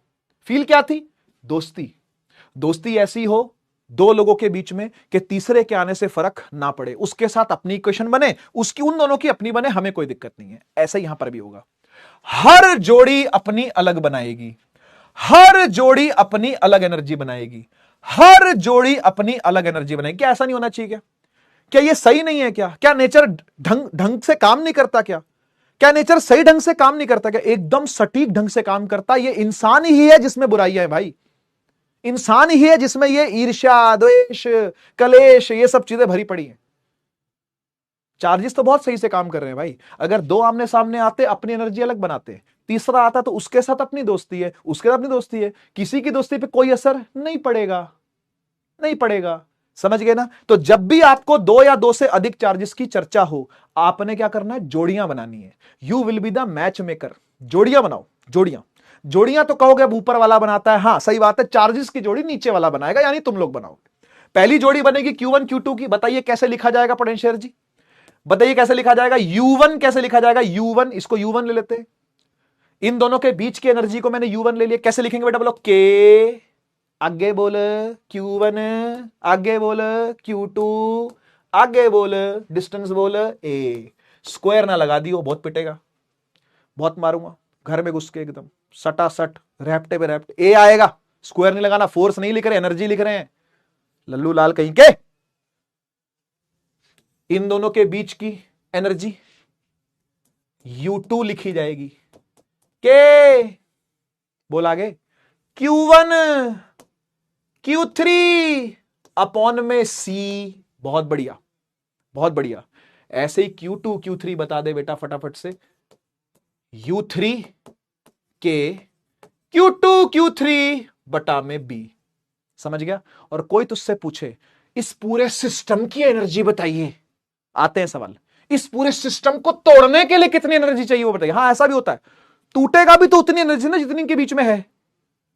एक बात बता, दो दोस्त हैं, प्यार बहुत ज्यादा है, प्यार बहुत ज्यादा है, उनकी दोस्ती तोड़ने के लिए एफर्ट भी ज्यादा करना पड़ेगा।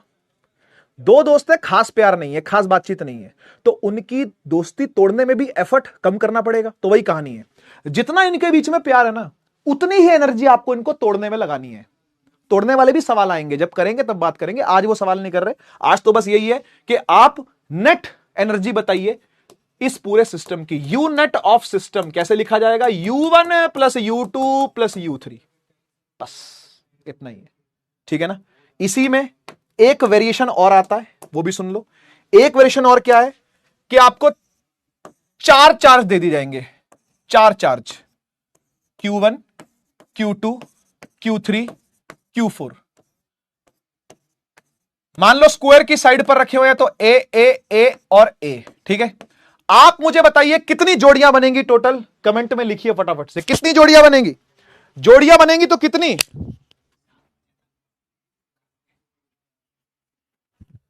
जोड़ियां, जोड़ियां जल्दी से। अगर चार चार्ज आ गए, हां भाई, if there is a system of four charges, if there is a system of four charges, अगर चार चार्जेस का सिस्टम है बेटा, जोड़ियां कितनी? बस जोड़ियां बता दो। शाबाश, बहुत सारे बच्चे कह रहे हैं चार बनेगी। वेरी गुड बेटा, वेरी गुड, एकदम गलत, मार खाओगे मार। Q1 Q2 के बीच की जोड़ी, Q2 Q3 के बीच की जोड़ी, Q3 Q4 के बीच की जोड़ी, Q1 Q4 के बीच की जोड़ी। कोई और रह गई? कोई और रह गई क्या? हां, दो और रह गई बेटा। Q1 Q3 के बीच की जोड़ी कौन देखेगा? क्या इनके बीच में कोई रिश्ता नहीं बनेगा अपना? बड़े दोगले हो तुम तो यार, अगल बगल वालों से दोस्ती, सामने वाले से नहीं। अगल बगल से दोस्ती, सामने वाले से नहीं। क्या देखा? नेचर ऐसे काम नहीं करता भाई, नेचर सबको बराबर मौके देता है। Q2 Q4 के बीच में भी दोस्ती, डायगनली भी तो दोस्ती बनेगी, समझे या नहीं? छह टर्म्स आएंगी, 6 terms will be there, 6 terms यानी 6 जोड़ियां बनेंगी, 6 जोड़ियां बनेंगी, ठीक है? कैसे लिखी जाएगी? सुन सुन कैसे लिखी जाएगी। U1 plus U2 plus U3 plus U4 plus U5 plus U6 is equal to U net of the system. क्योंकि स्केलर क्वांटिटी होती है, सीधी सीधी ऐड हो सकती है, स्केलर क्वांटिटी में पंगा ही नहीं है, सीधी सीधी सीधी सीधी ऐड कर लो। ले आजा, सुन। U1 बता बेटा, के Q1 Q2 बाय ए, ये दोनों, ये वाली डन हो गई। U2 बता, के Q2 Q3 बाय ए, ये वाली डन हो गई। U3 के Q3 Q4 बाय ए, ये वाली डन हो गई। के Q4 Q1 बाय ए, ये वाली भी डन हो गई। प्लस U5 कैसे लिखूं? U5 कैसे लिखूं? Q1 Q3 के बीच में दूरी तो निकाल, ये दूरी तो बता कितनी है। स्क्वायर का डायगोनल होता है a√2, अगर स्क्वायर की साइड a है तो शॉर्टकट शॉर्टकट बताया हुआ पहले भी, अगर स्क्वायर की साइड ए है, तो डायगोनल होगा a√2, हाँ की ना, के Q1 Q3 अपॉन में a√2 प्लस Q2 Q4, ये भी वही दूरी है, ये भी वही डायगोनल है, तो के Q2 Q4 अपॉन में a√2, इन सबको ऐड कर दे, तेरा आंसर आ जाएगा। आया कि नहीं आया? एक RDX देता हूं चल, है ना, कल को भाई 7 4 जाए तो पता नहीं कितनी जोड़ियां बनाएगा। एक RDX सुन देख, एक रीजनिंग का सवाल आता है, कभी भी कोई सरकारी पेपर देगा ना भाई, तो एक रीजनिंग का सवाल आता है। क्या सवाल आता है? एक पार्टी चल रही है, ठीक है, पार्टी हो रही है, पार्टी में 50 लोग हैं, 50 लोग्स नहीं लोग, ठीक है। तो मुझे बताइए कितने हैंडशेक्स होंगे टोटल, अगर सब एक दूसरे से हाथ मिलाते हैं तो how many handshakes will be there? बड़ा जाना माना सवाल है ये। कोई भी सरकारी एग्जाम होता ना, SSC का, IAS का, है ना, रेलवे का, उसमें अगर इंटरव्यू होता ना तो ऐसे सवाल पूछे जाते हैं, कितने हैंडशेक्स होंगे? अगर एक पार्टी में 50 लोग हैं तो हैंडशेक्स कितने होंगे? Any idea? मुश्किल है जी, मुश्किल है। परम्यूटेशन कॉम्बिनेशन लगता है बेटा, इसके लिए एक सीधा फॉर्मूला है। RDX सुन लो क्या है, RDX होता है n(n-1/2), बस जो आंसर निकल के आएगा उतनी जोड़ियां हैं बेटा। कितने हैंडशेक्स होंगे? कितने लोग हैं? 50 लोग हैं, 50 - 1/2, 50 × 49/2, काटा कितना आ गया? 25, करना मल्टीप्लाई, बस 50 हैंडशेक होंगे। यहां लिख रहे 50 हैंडशेक, करो मल्टीप्लाई जरा, 25 × 49 करिए जरा, कितना आएगा? जितना भी आएगा वो है।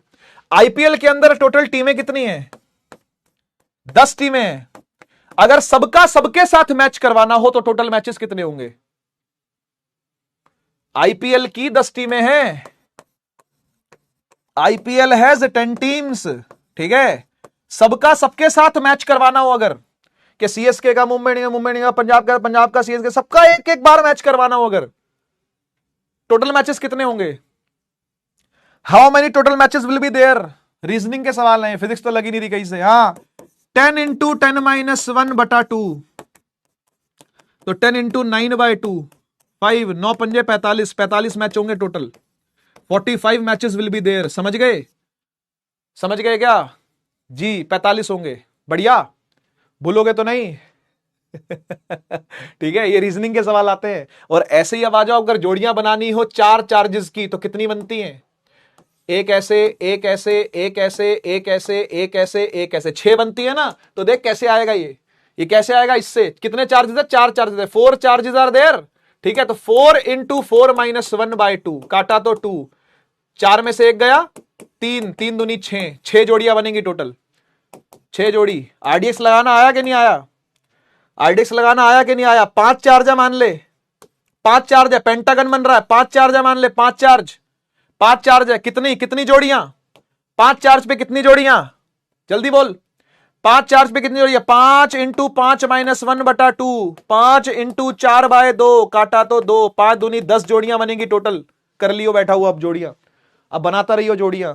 फायर इमोजी लगा दे बेटा, अगर RDX समझ में आ गया तो काम आएगा। n × n - 1/2, ठीक है, जोड़ियां निकल के आ जाएंगी।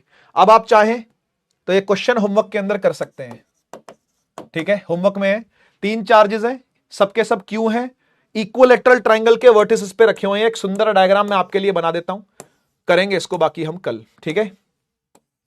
Q Q Q, L L L, net potential energy of the system बतानी है आपने कितनी होगी। जोड़ियां कितनी बनेंगी?